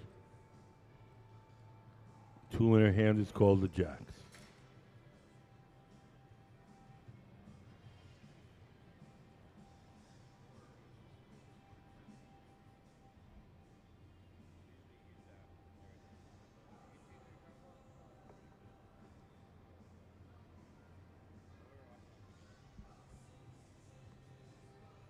So we're almost done.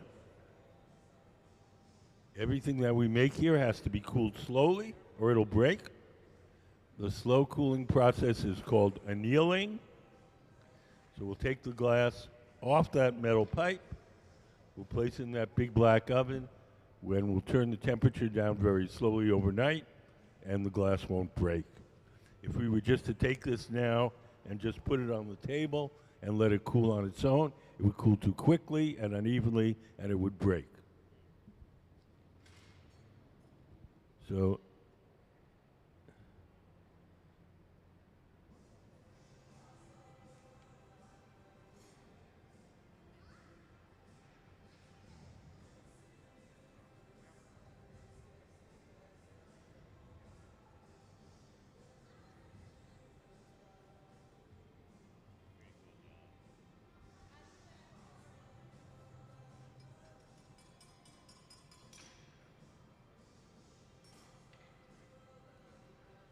So we'll melt a little spot where we broke it off so it's not sharp.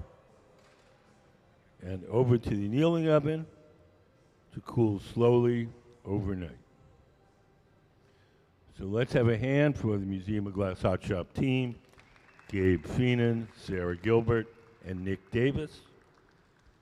So that concludes our demonstrations for this morning. We're going to take an hour lunch.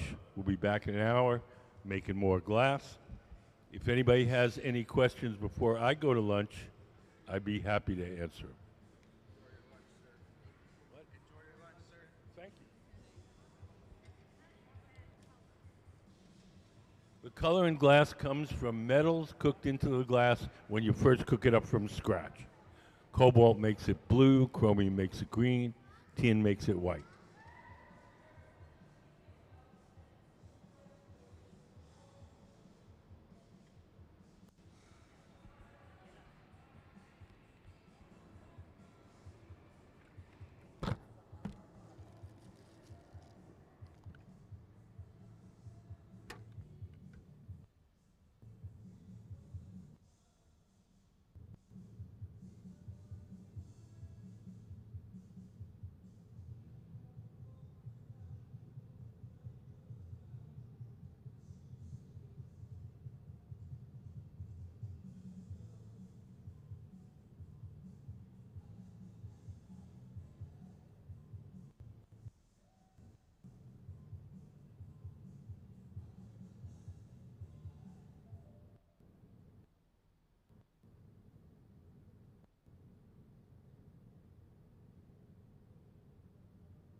Alrighty, so I'll go ahead and introduce myself now as our glass blowers are starting to get set up and ready to go.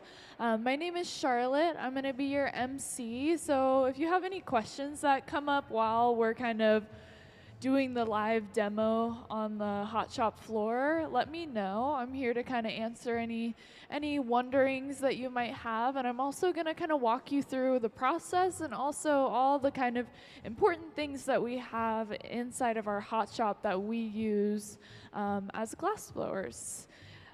So right now we're just kind of getting set up. We're just coming back from our lunch break. But just so you can know what we're working on, we actually have some chalk kind of sketches on the floor here.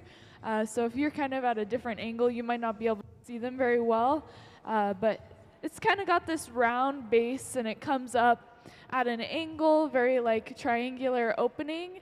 And then it's got these like actual sculpted flower that we're going to add onto it as well. That'll get made separately. We're making the bases out of these like transparent colors. So we're starting with a purple, a transparent purple. We're working with a lot of like spring colors, so purples and blues and kind of those like tealy greens and stuff like that. And then of course adding on that flower as well. These are being made to actually go into our Museum of Glass gift shop. So these are all vases that'll eventually go into our gift shop here at the museum. So our glass blowers are starting to get some glass and starting to kind of move around a little bit more. So I'm going to kind of walk you through all the elements and parts inside of our hot shop and why they're important.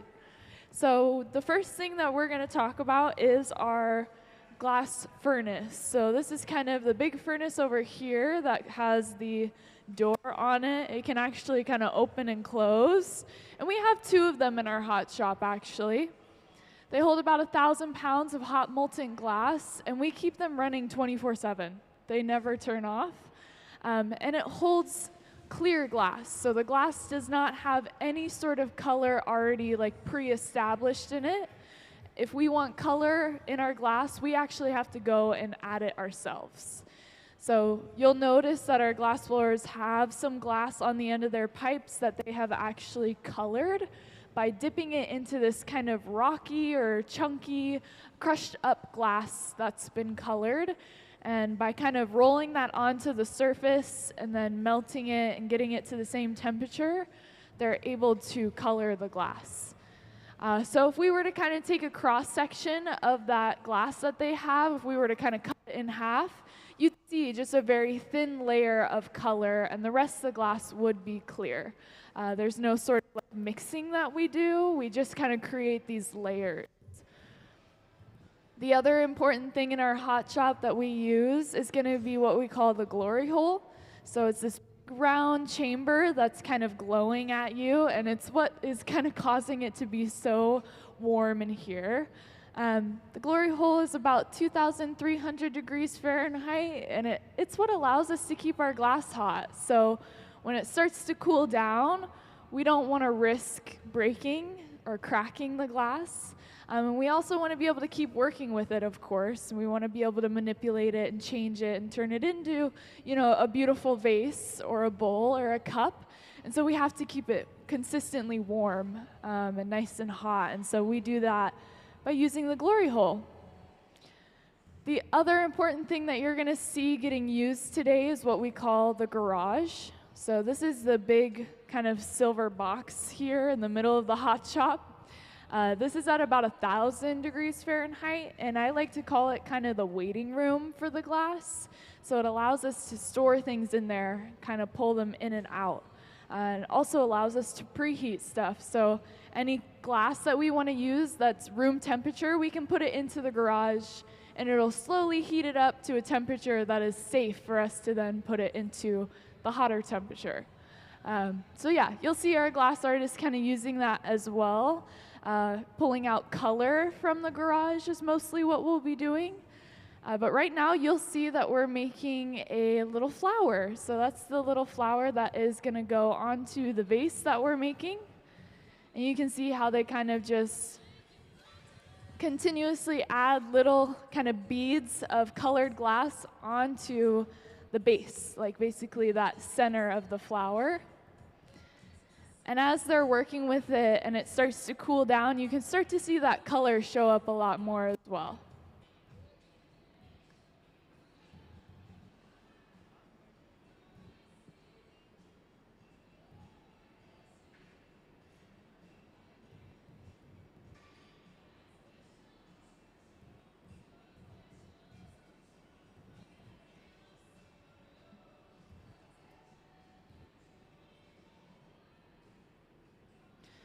So usually we would have some like closer camera angles to show everything. Unfortunately, we've been having some difficulties with our cameras. So what we have is the best we have right now.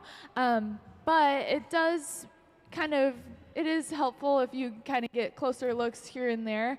But majority of the kind of glass blowing is going to happen in the center here. So right now, building the flower is really the only thing that'll be off to the side.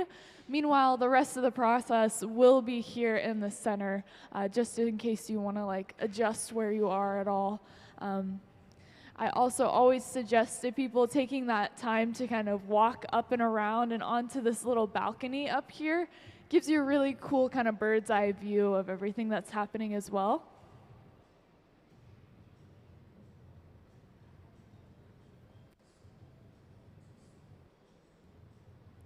So it looks like we're starting on our vase.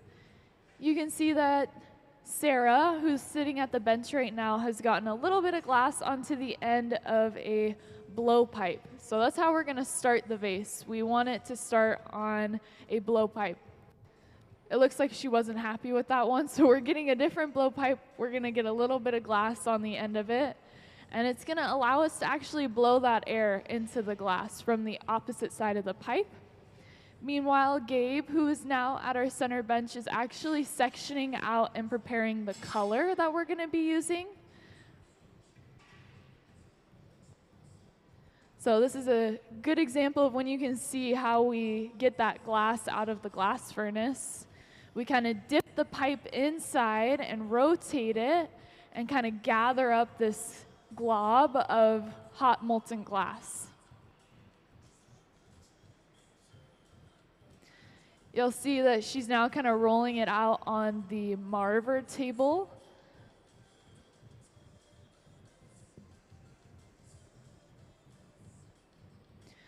And then she's also going to kind of establish that initial bubble, that little bit of kind of air pocket inside of the glass as well.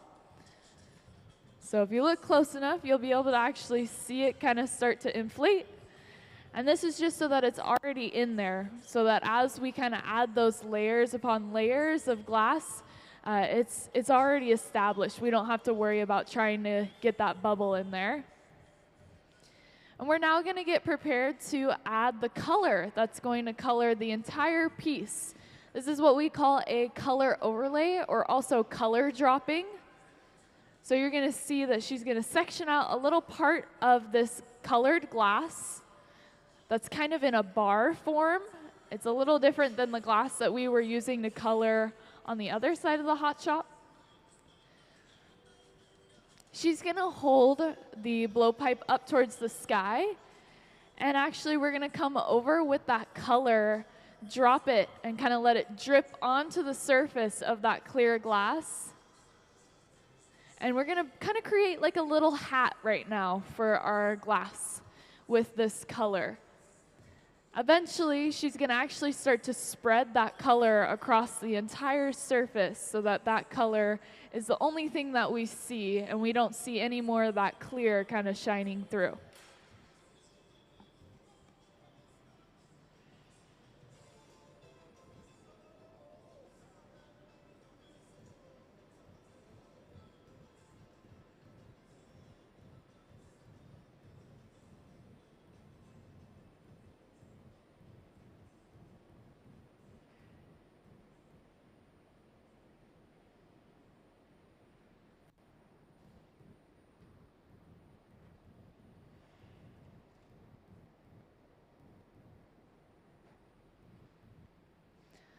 So we're able to watch now as she starts to spread that color across the entire surface. And you'll notice that the color we have added right now is looking like it's some sort of a kind of orange color, maybe even a little bit of a red. And that's just because of how hot it is. So since we're working with, over 2,000 degree heat and temperatures, the color is going to be distorted. In reality, we're working with a transparent purple. So it just shows you how it's, not going to accurately show what color we're actually working with.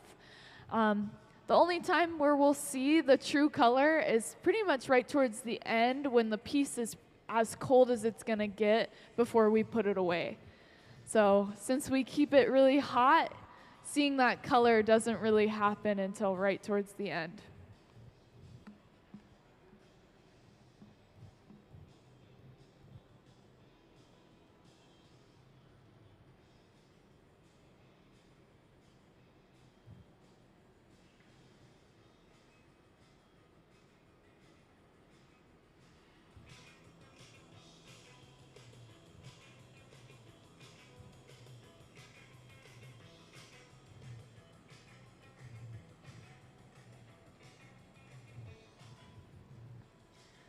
So again, I'll point out that we have spread that color across the entire surface, and if you look close enough, you can actually see that there's no more of that clear glass showing, and actually, we can't even see that bubble that we really have in the middle as much anymore either, just because we now have this color that we've kind of laid over the entire surface.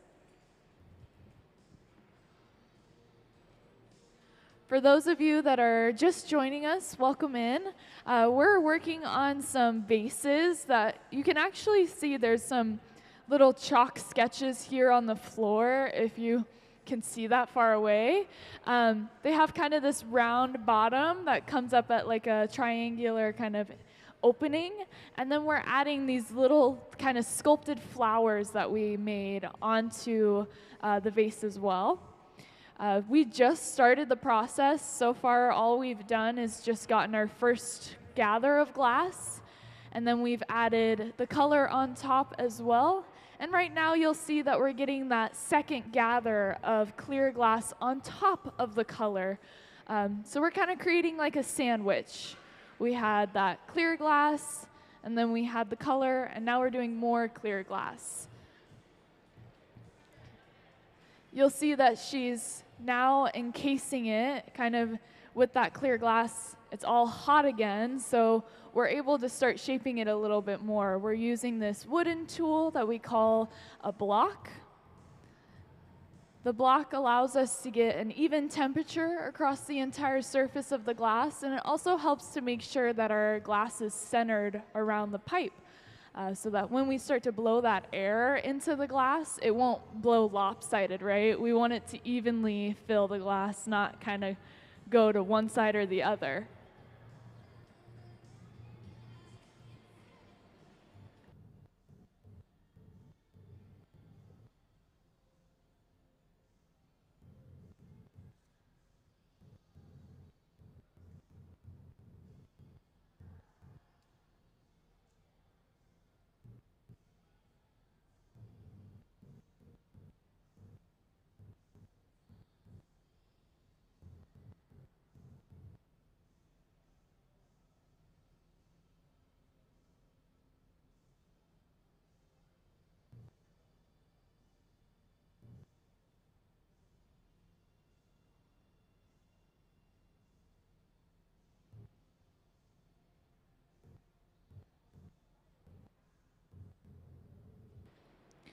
So we kind of let that glass cool down for a moment after we shaped it, and now we're going in for another layer of clear glass.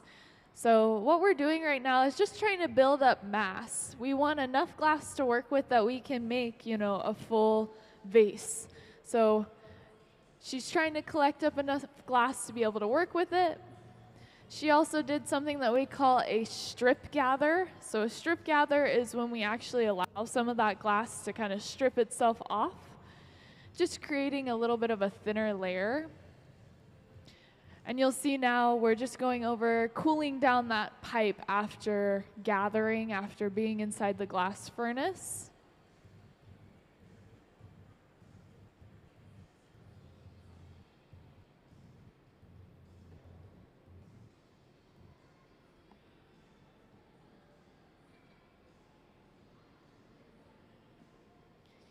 And again, back at the bench with our wooden tool that we keep soaked in water, our block, continuing to shape out that glass and even out the temperature across the entire thing.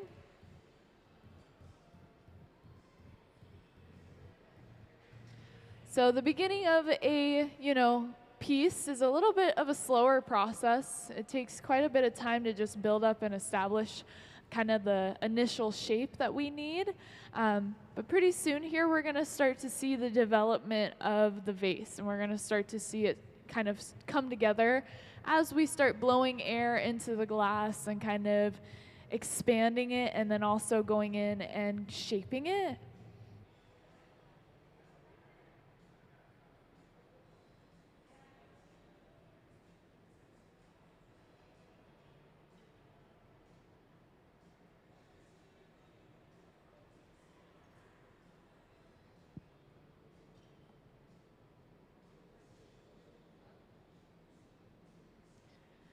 So you'll see that we're blowing a little bit of air into it now. This is when I'm going to encourage you to really kind of watch the glass and see it kind of expand every time that the other glass blower starts to blow that air into it.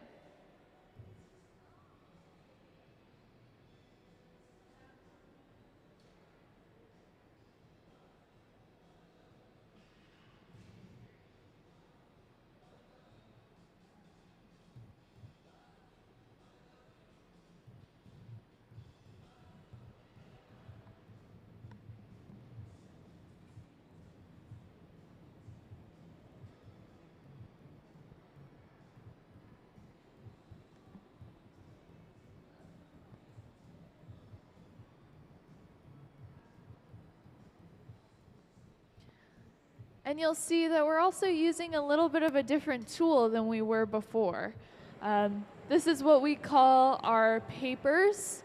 It's also just a stack of newspapers that we keep kind of soaked with water. And it allows the glass blowers to get kind of closer contact to the glass and kind of manipulate it in a way that feels like the bare hand is doing it. So you'll see that some of the tools that we use are kind of just everyday items that you might have in your own house. A lot of glass blowers who do like sculptural work will use actual butter knives to kind of sculpt their glass and create very small details. Right now we're going in with the jacks. These are kind of like big tongs that we can use to indent and create kind of division lines in the glass. So you'll see that we're starting to kind of divide the glass into different parts. We have that middle line that is kind of defining where that kind of round bottom, that round base of the vase is going to be. And then we've also created what we call a jack line up towards the top, which is kind of like the neckline you can imagine, where we will eventually be breaking the piece off of the pipe from. So this is where it'll actually disconnect from the blowpipe.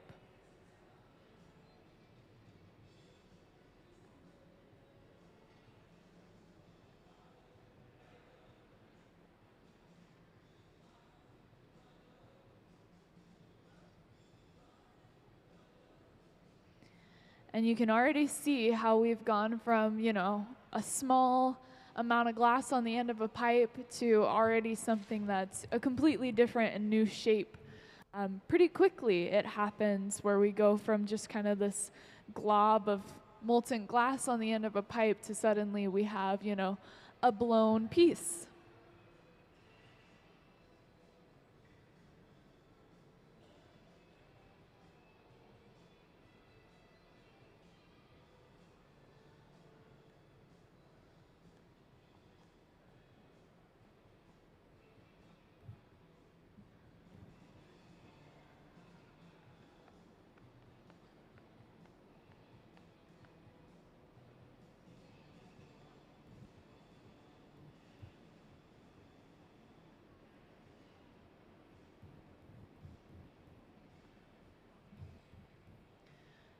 What I also want to point out is now that we have blown air into the glass, you can actually see how transparent it is and how transparent that color is that we used as well.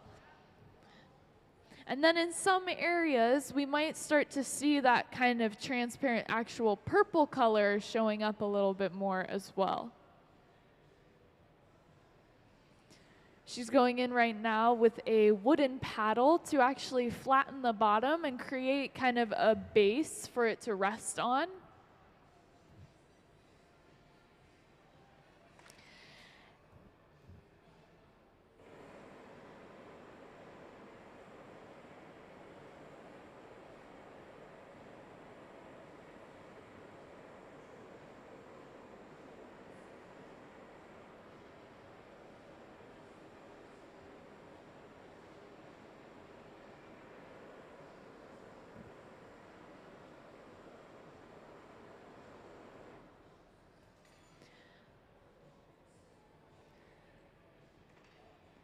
So the next step in our process is going to be making that rotation onto a new pipe.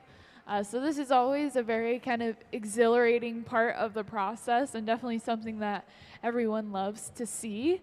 So we're going to be getting ready. One of our glass blowers is preparing what we call the punty, which will connect to the kind of bottom of the vase. And then we're going to actually break it off of its pipe.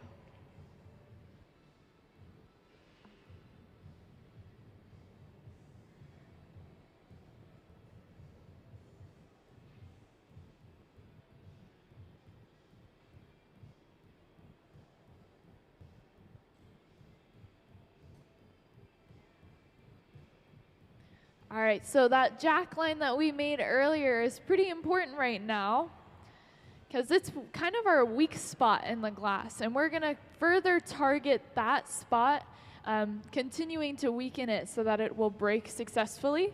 We're going to add a little bit of water onto it, creating some small cracks in the glass, and then she's going to actually tap on the pipe, causing it to break itself, kind of detach away from the pipe.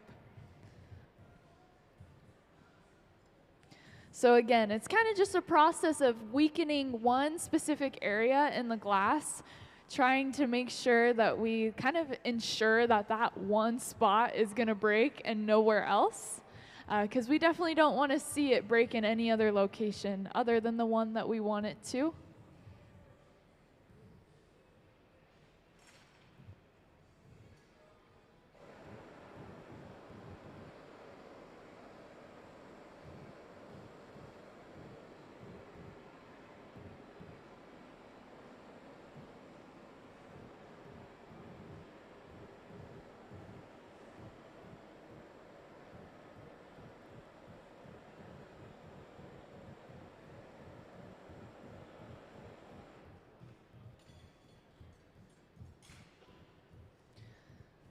So what you'll notice is that we now have access to the other side of the piece. And we also have an advantage point to the inside that was left over from that blowpipe. So we have an actual opening into that hollow space. What she's going to do is actually kind of trim away some of that opening just to remove any kind of excess glass that we don't need, and also to clean up the edge because it was, broken off. So it's not fully a clean, nice lip line for a vase.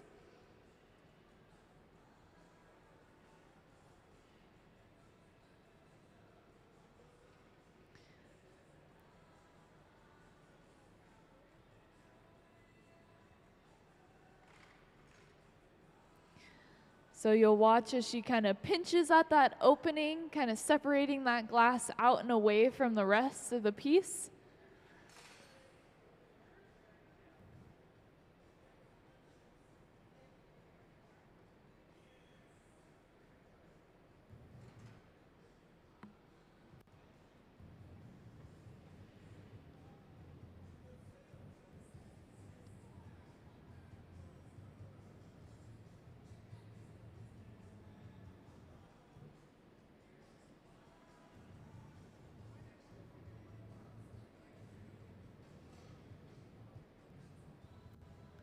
And now, after we heated it up once again, we're going in and trimming at that opening, at that glass that we kind of pulled out and away.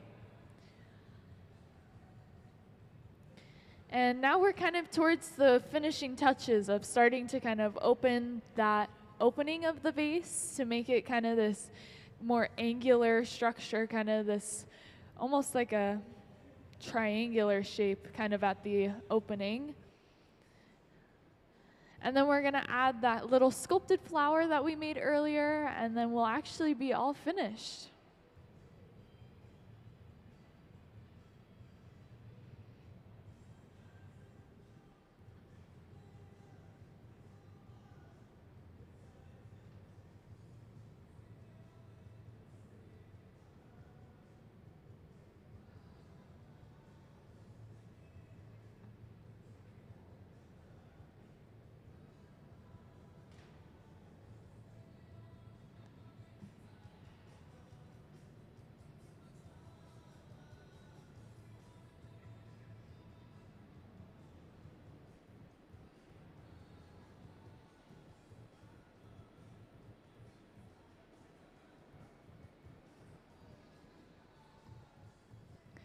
So you can see by using those jacks, which this is the same tool that we used earlier to kind of create these indents into the glass, we're using it to actually apply pressure from the inside to open it up and kind of fan the glass outwards. So it also just shows you how like versatile some of our tools are, because we're also using the wooden paddles to protect the bare skin and the arms and hands of the glass blower. You can see we use it to actually shield one another.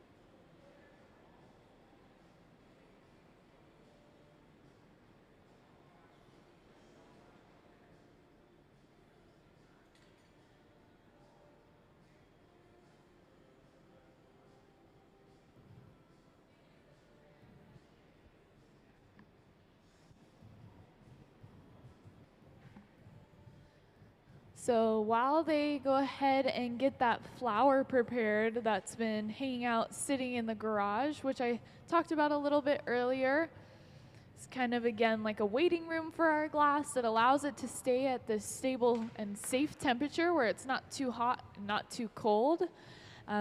So we're getting the flower out. She's going to start torching the location and the spot that we're going to attach the flower onto. So by using this blowtorch, she's able to actually give some really specific heat to one area, getting it a little bit hotter than the rest, and starting to prepare it for that flower to be attached. I want to mention that once this piece is all finished, it'll actually go into one of these big black boxes that you see kind of on either side of the hot shop, what we call the annealers, which are, at about 900 degrees Fahrenheit, and it slowly cools the glass down over like a 12-hour period is the typical amount. You'll see that she has that flower in hand. It's getting it hot so that she can go ahead and attach it onto the vase.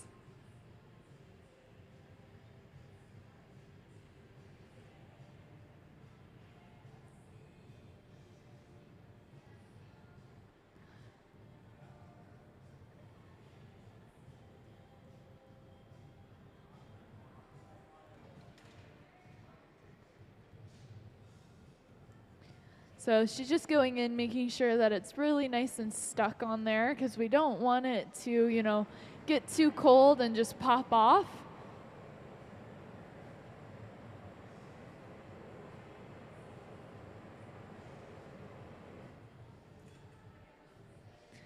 So we're in the kind of little last finishing touches of just making sure everything looks good. And then she's going to call it finished and put it away into that annealer that I was talking about earlier, where it will then safely cool down at a very slow rate to make sure that the glass doesn't get shocked in any way and break or crack.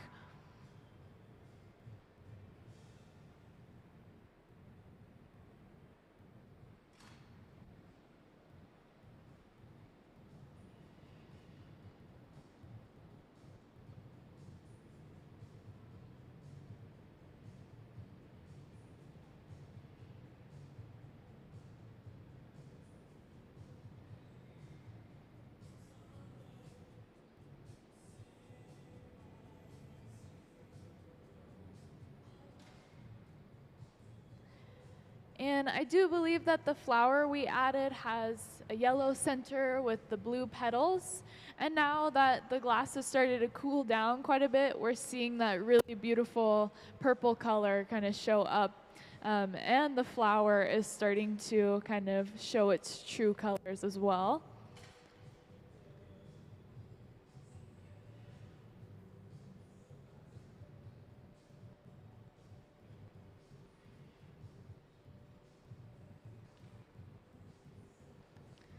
So it's time to go ahead and break it off. We're adding a little bit of water to that spot where we want it to break once again.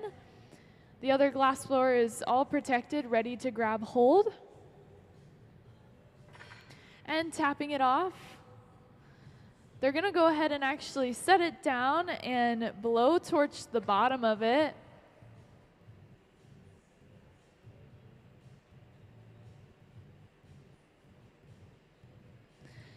And then she's also going to use this Museum of Glass stamp on the bottom, since this will be going to our gift shop as well. And then running it over, putting it safely into that annealer. Let's give them a round of applause for a finished piece.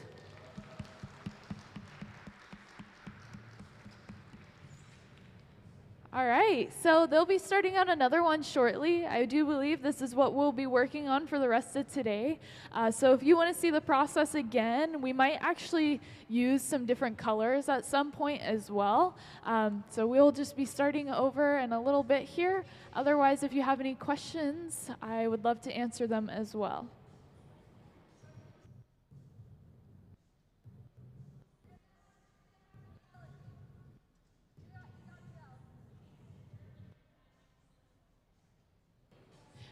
Oh, inside of that? Yeah. So this is actually something that we were working on Wednesday.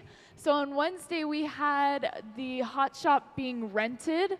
So somebody was renting out our hot shop, and he wanted to make all of these identical cylinders out of a mold, actually. So they were all made with a wooden mold.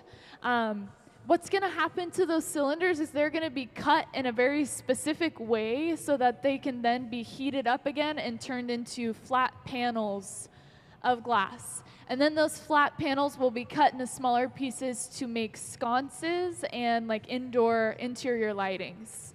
So yeah, basically it's like making sheets. We're going to make sheets of glass, but you have to kind of do it by making these cylinders first that then can be trimmed and cut and reheated.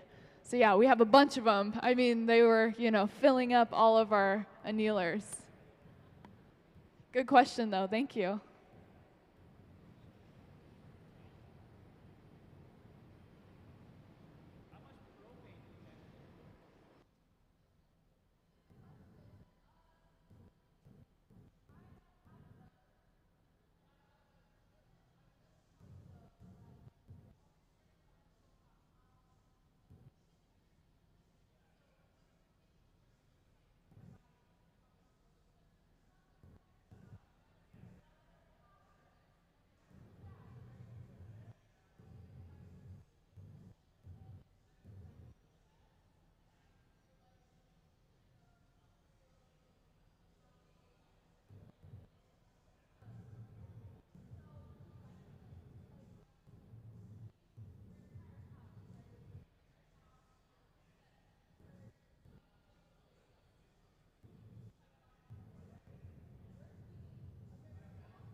All right, so for those of you that are recently joining us, hello, welcome. We're working on some vases that are actually going to go into our gift shop here at the museum. So if you look down here on the hot shop floor, you'll actually see kind of a little sketch, a little concept art of what we're working on. So it's this vase that actually then has a sculpted flower kind of put onto the front of it as well. It's got this kind of round bottom that comes up to like an angular kind of fanned out opening. And we just recently started, so we're not too far in. You're going to be able to see basically the whole process almost from start to finish. Right now we're kind of just starting to shape the glass that we have on the end of the pipe, and we're starting to blow some of that air into it to expand it as well. And we're going to start to see that shape of the kind of round bottom and that open fanning kind of neck is going to start to come to life a little bit more. Again, if you have any questions about kind of the process or anything that you're seeing in the hot shop, let me know. I'm here to answer any of the questions that you might have.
So if you look, we have now kind of established that very round bottom of the vase.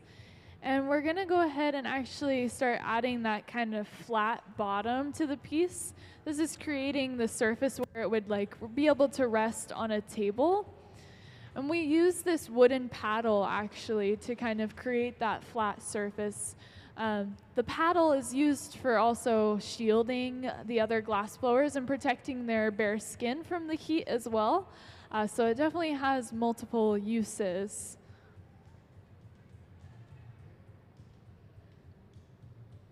The other reason why we are starting to flatten that bottom of the piece is we're getting it ready to actually be transferred over onto a new pipe in a little bit here. So we're going to be transferring over to a new pipe so that we can start working with the other side of the glass where we have actually that opening to the inside of the piece, allowing us to start kind of fanning out that opening and creating the mouth of the vase.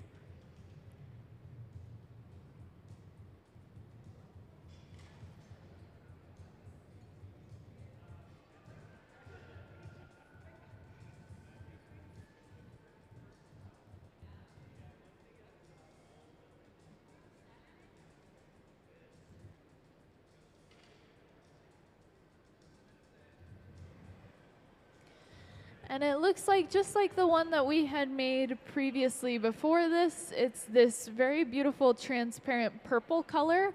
And that we're starting to kind of see that color show up a lot more now that the glass has cooled down a little bit. Keep in mind I say cooled down when really it's still, you know, above 1,500 degrees. But it's cooled down to a point where the color is not being distorted as much as it was previously. So we're actually seeing that transparent purple.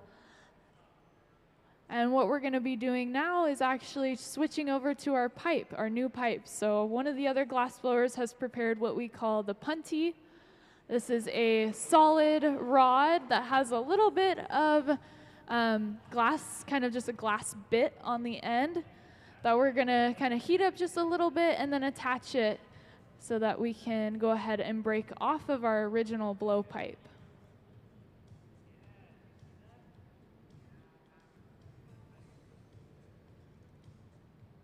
So making that attachment now onto the bottom of the piece. We also want to make sure that it's centered and pretty even on the placement. And then we're going to get ready to break it off. So a little bit of water on that jack line, creating those small cracks, and then we're going to tap it off, sending vibration through.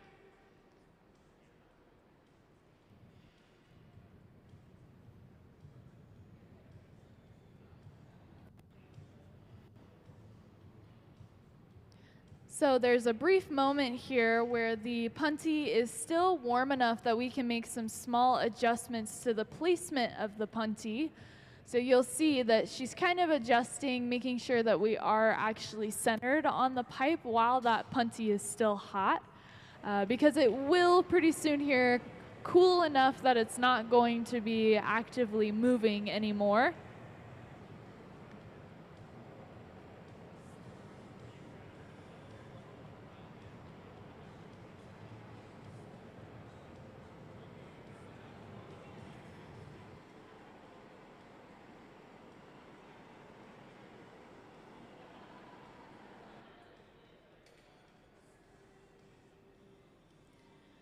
So this time we're going into the glory hole. We're going to get a pretty decent heat on that front half of the piece because we want to make sure that that opening that we have left over from the blowpipe gets hot enough that we can actually start to manipulate it. We're going to actually trim away some of that glass at the opening just to remove some excess that we don't need. Also clean up kind of that lip line as well.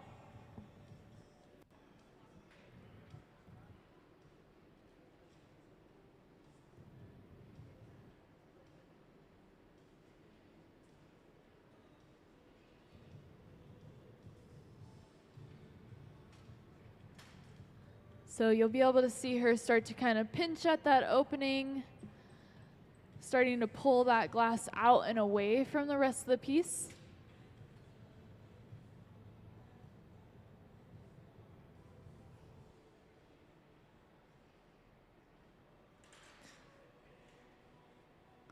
And then on this next heat, when she comes back to the bench, she's actually going to trim away that glass that she's kind of pulled away from the rest of the piece.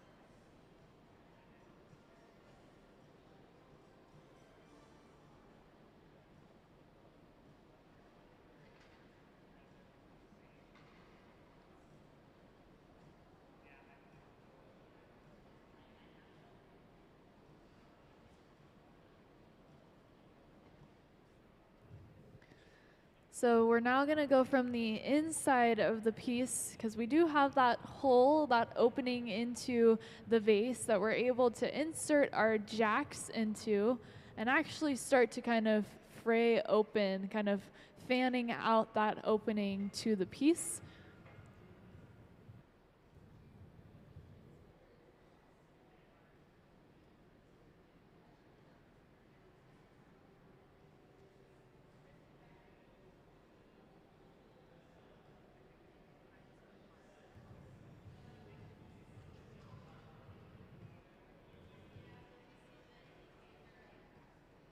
Again, we're looking for this kind of angular shape, so we're gonna allow kind of the top to fan out a little bit more than the rest, creating almost kind of this triangular shape, kind of like a cone shape that doesn't actually come to a full point. And then we're gonna start to get ready to actually add that sculpted flower that we made earlier. So we actually made the sculpted flower first before we even started the vase. This is because we're actually able to store any pieces that we're gonna need later on in the process inside of this silver box that is kind of in the middle of the hot shop that we call the garage. So the garage is at about 1,000 degrees Fahrenheit. It's kind of like what I think of as the waiting room. It allows us to kind of pull things in and out. So the glass can kind of hang out in there at a temperature that's stable for it, where it's not too hot and not too cold. And then we can kind of pull it out when we're ready for it and either attach it onto a piece or heat it up, such as like our color will be stored in there as well that we're gonna use.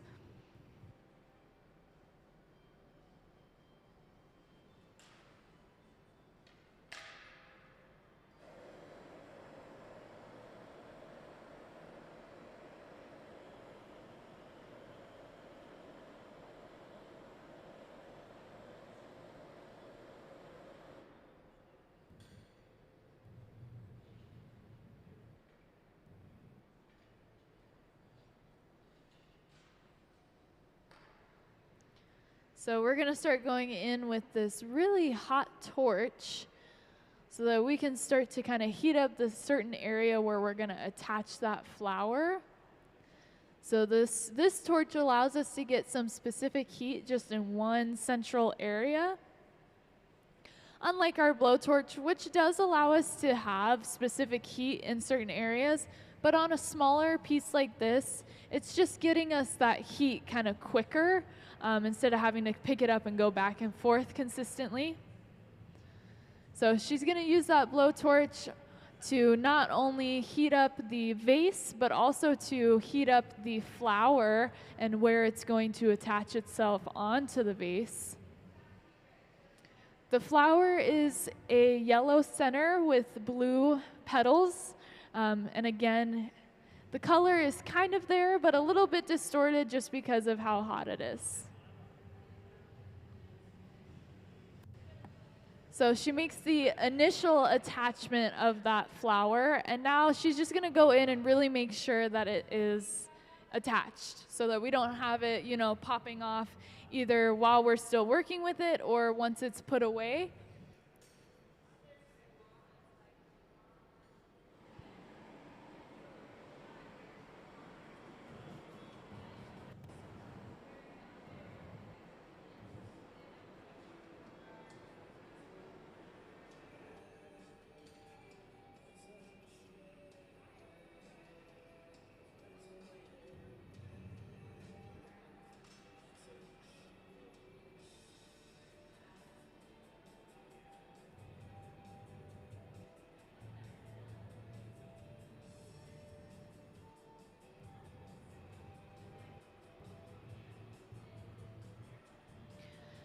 So you'll notice that we're actually getting prepared to call this piece done and finished because you'll see one of our glass blowers is getting into some protective clothing so that he'll actually be able to carry it off to the annealer.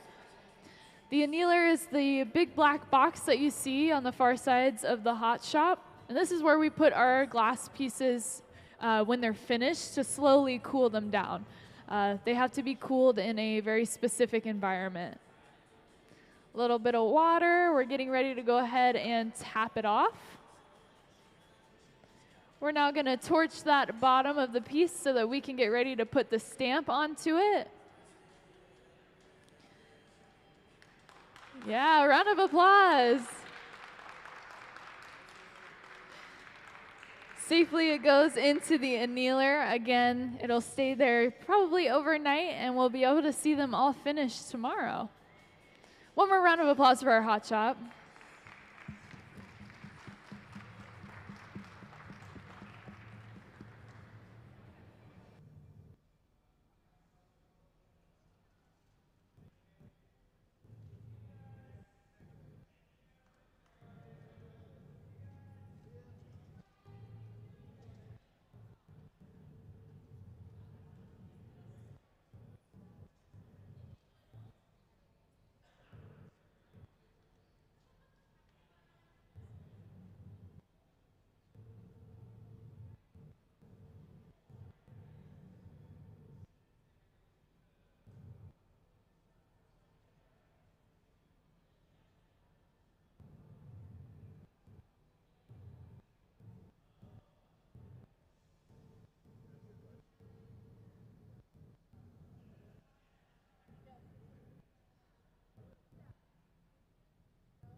everybody. Welcome into the Museum of Glass Hot Shop. My name is Charlotte, and I'm going to be the MC for you. So if you have any questions that come up while we're kind of working and doing our live demo, let me know. Right now we're working on a sculpted flower, so you'll see them over here actually making a small little flower that's going to actually go onto a vase that we're going to then make afterwards. So there's a sketch kind of here on the hot shop floor, if you're able to see it, but it's kind of got a round base to it, and then it kind of fans out, and then we're going to put the flower onto it. So we actually make the flower first so that it's all ready to go and prepped for us, and then we will grab the glass that we're going to need to start making the vase after. So I'll let you guys kind of just watch as they make the flower, and then I will walk you through the steps in the process of us making the vase afterwards.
So it looks like our glass blowers are just now finishing up that sculpted flower that they're making to go onto the vase that we're going to be making shortly here.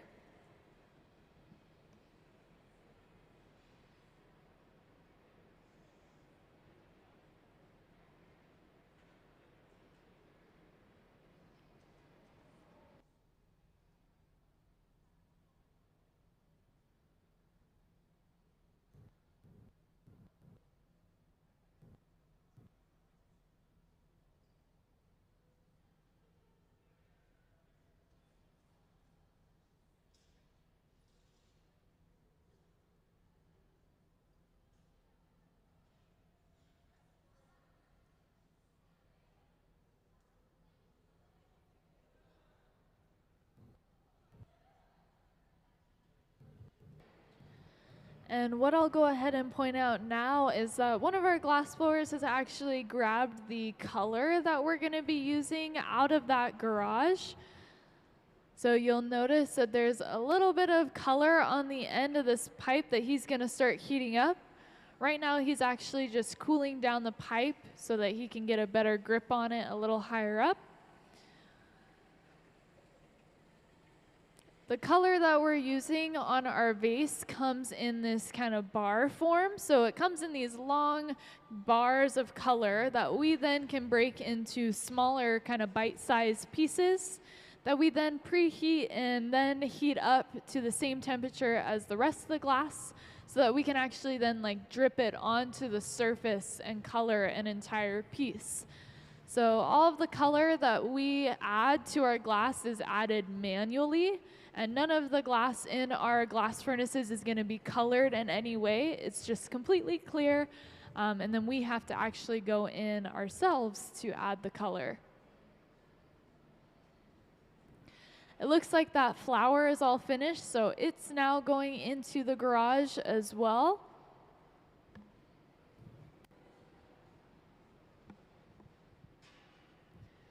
And you'll see we now have a little bit of glass on the end of a blowpipe. And this is what is going to be the beginning, the kind of start of our vase that we're making.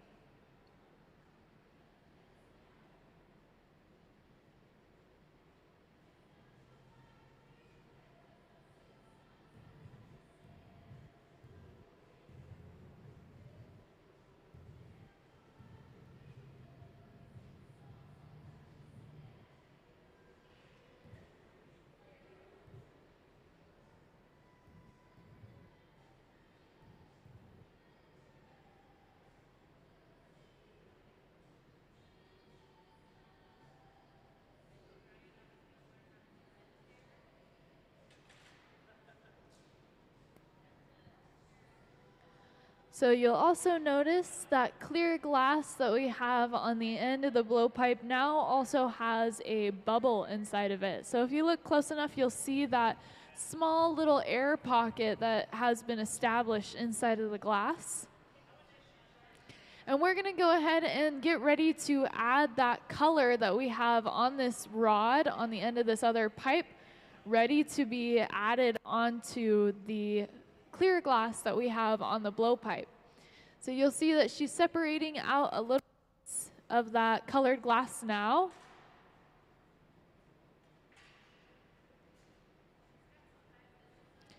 And what she's going to do is actually hold her blowpipe with that clear glass up towards the sky. And then we're going to get ready to bring the color over and kind of drip it onto the surface. This is what we call a color overlay or a color drop.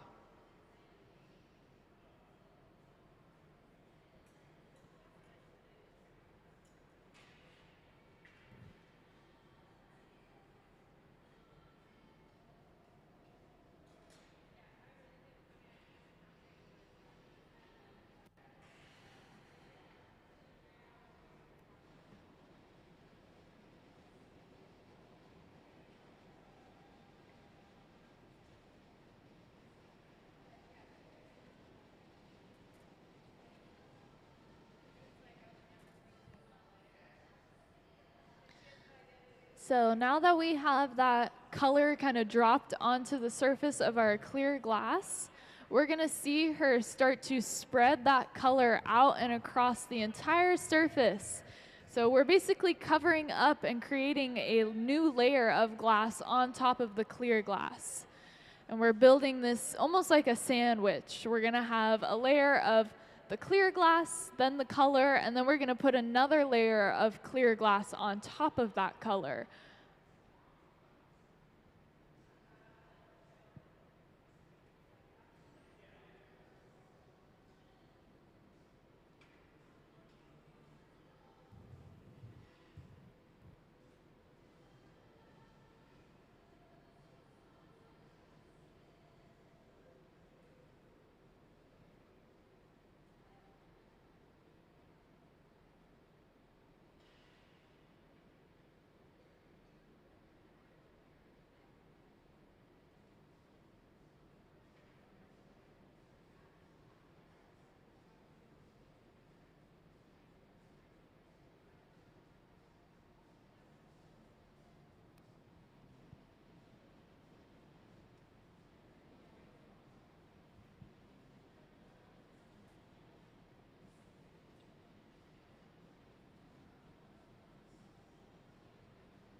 All right, so if we look at the glass that we now have on the end of the pipe, you'll notice that we can no longer see that bubble on the inside, and we can no longer see any more of that clear glass. So we have properly covered the entire thing with a new layer of colored glass. And we're going to start to get ready for our second layer of clear glass to be added pretty soon here, after we do a little bit of shaping and just making sure that everything is ready to go.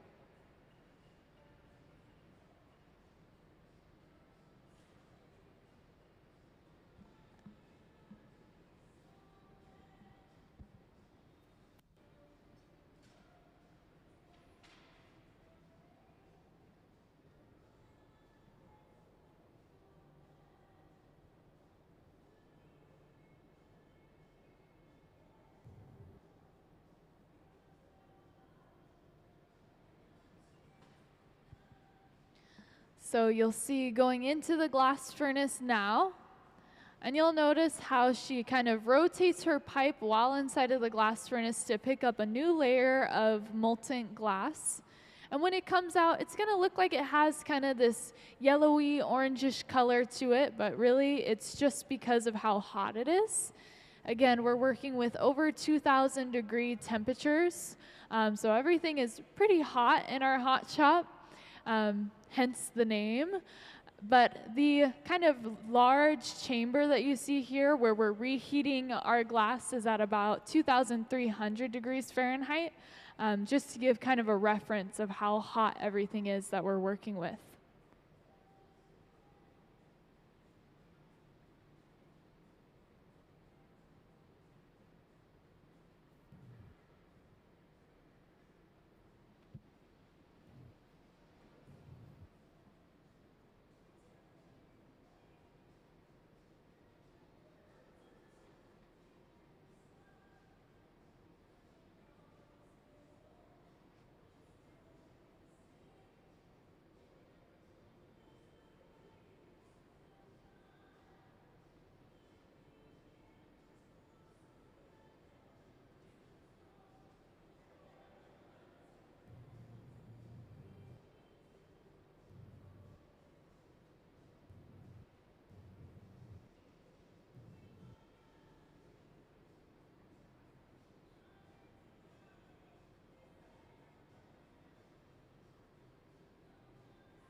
So you'll notice that we went ahead and actually let the glass cool down just a little bit, and now we're going in for another layer of clear glass on top.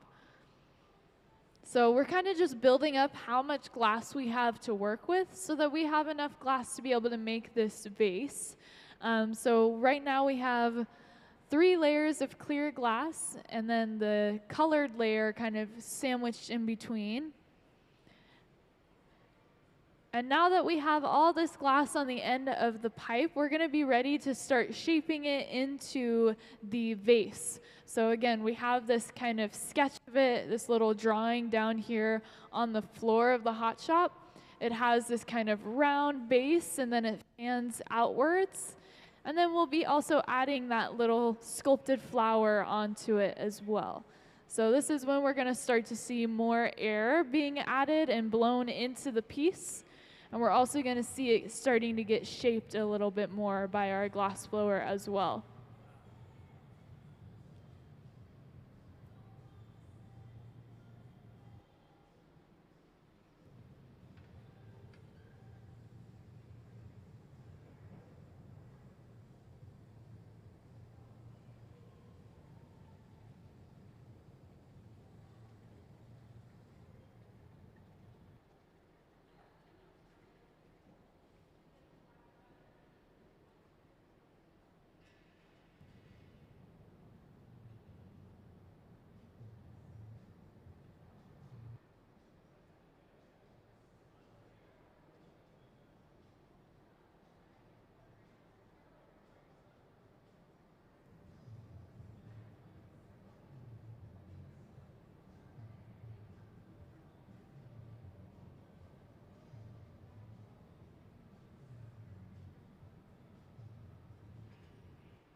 So we're sitting at the bench now using this wooden tool that we call a block.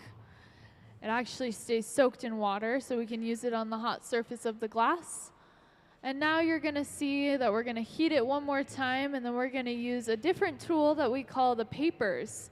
And the papers are basically just a stack of newspapers that we kind of soak with a little bit of water, and then the glass blowers can use to manipulate and change the glass. And oftentimes it feels like they're using their bare hand actually to kind of change and manipulate that glass. So you'll see it getting used now. And you'll also notice the other glass blower is starting to blow his own breath into the other side of the pipe to start inflating that glass. So this is when we're going to see the shape change quite a lot. So it's going to go from what it was, this kind of almost balloon shape, to now we kind of have this point, but eventually we're going to get a really round base with a pretty skinny neck.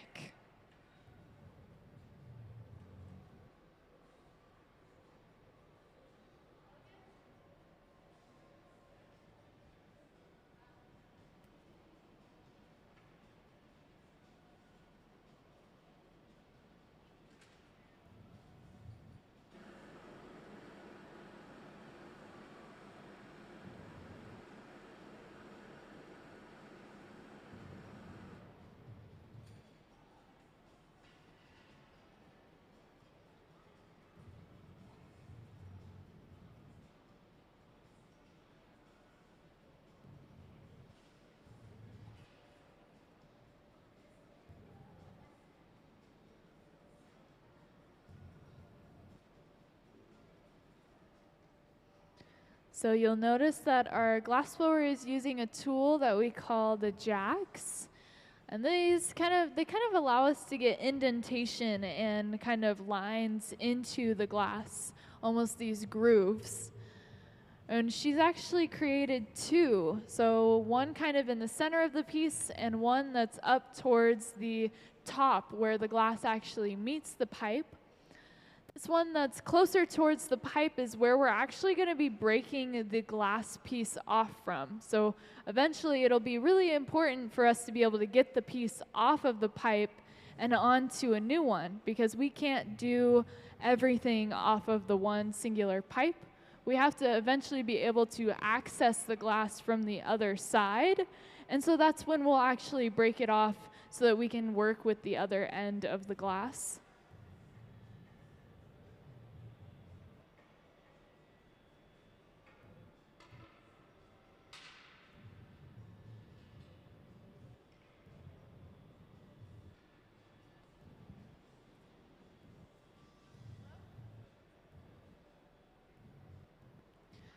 This second line that she has added kind of in the middle of the piece is what is allowing us to create that kind of rounded base of the actual vase. So if you, again, can see the drawings kind of on the floor, you'll notice that it has this very round kind of spherical bottom that then kind of goes up into this very like angular neck of the vase.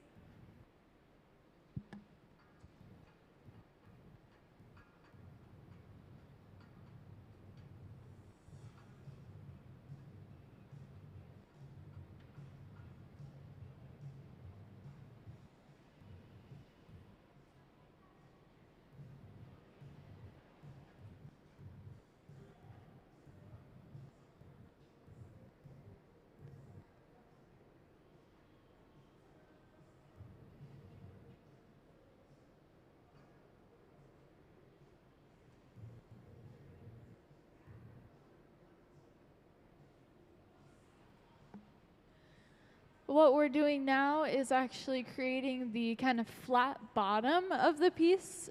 So this is creating the surface where it'll actually be able to stand on a table. Just creating that flat surface. And we're also going to start getting ready for that new pipe that I was talking about to attach itself onto this opposite end of the glass.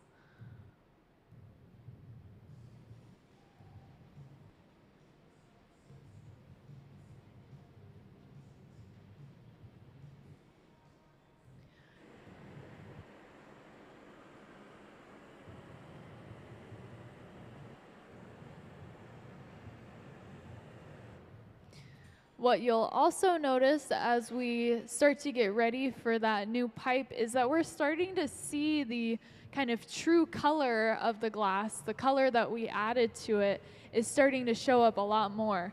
So this really pretty kind of pinky color that we used is starting to show up since the heat isn't distorting it as much anymore. Of course, the color that we're seeing is still not 100% accurate because we won't be able to see kind of the true color until it's gone all the way back to that room temperature, which usually happens overnight inside of one of these annealers. It's like a 12-hour long process until we actually get to see the piece all finished.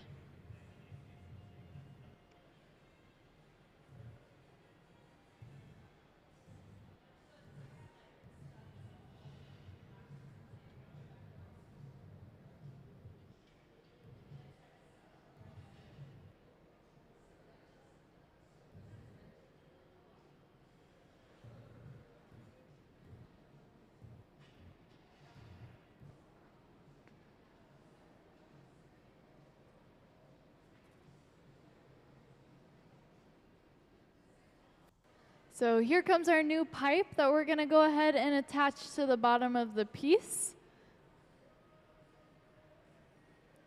You'll see that we want to make sure that the two have a really stable and sturdy connection. And then we're going to go ahead and add a little bit of water to that jack line that we added and then tapping it off. So when we kind of tap on that pipe, it actually sends those vibrations through into the glass and causes it to break at that weak spot that we have purposefully created in the glass. So trying to really encourage it to break at this one specific location instead of anywhere else across the piece.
So it looks like we went ahead and actually trimmed off some of the excess of the opening of the vase. And now we're starting to kind of open it up a little bit more and get that shape that we're looking for at the top. So you can imagine kind of this more angular, almost a cone shape that we're making for the opening.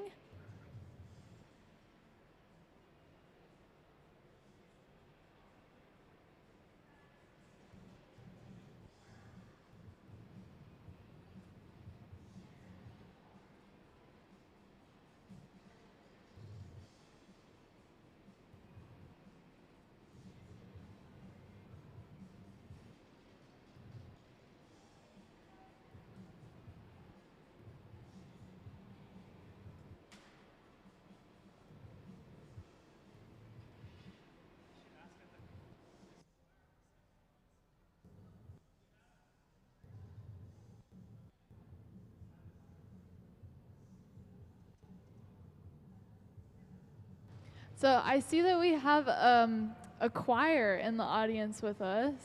How exciting. Our glass artists, they want to know, would you sing for us? Or is that something that would be too crazy? Because we'd love to hear you guys sing for us.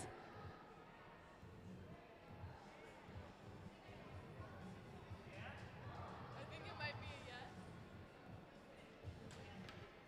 Yeah, I think it's a yes. Are you guys going to sing for us?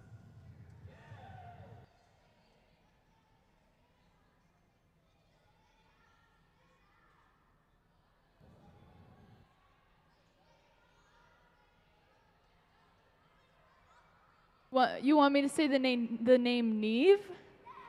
Okay. Well, we're going to have a little short intermission while we finish this piece off to hear the choir perform for us, because why not?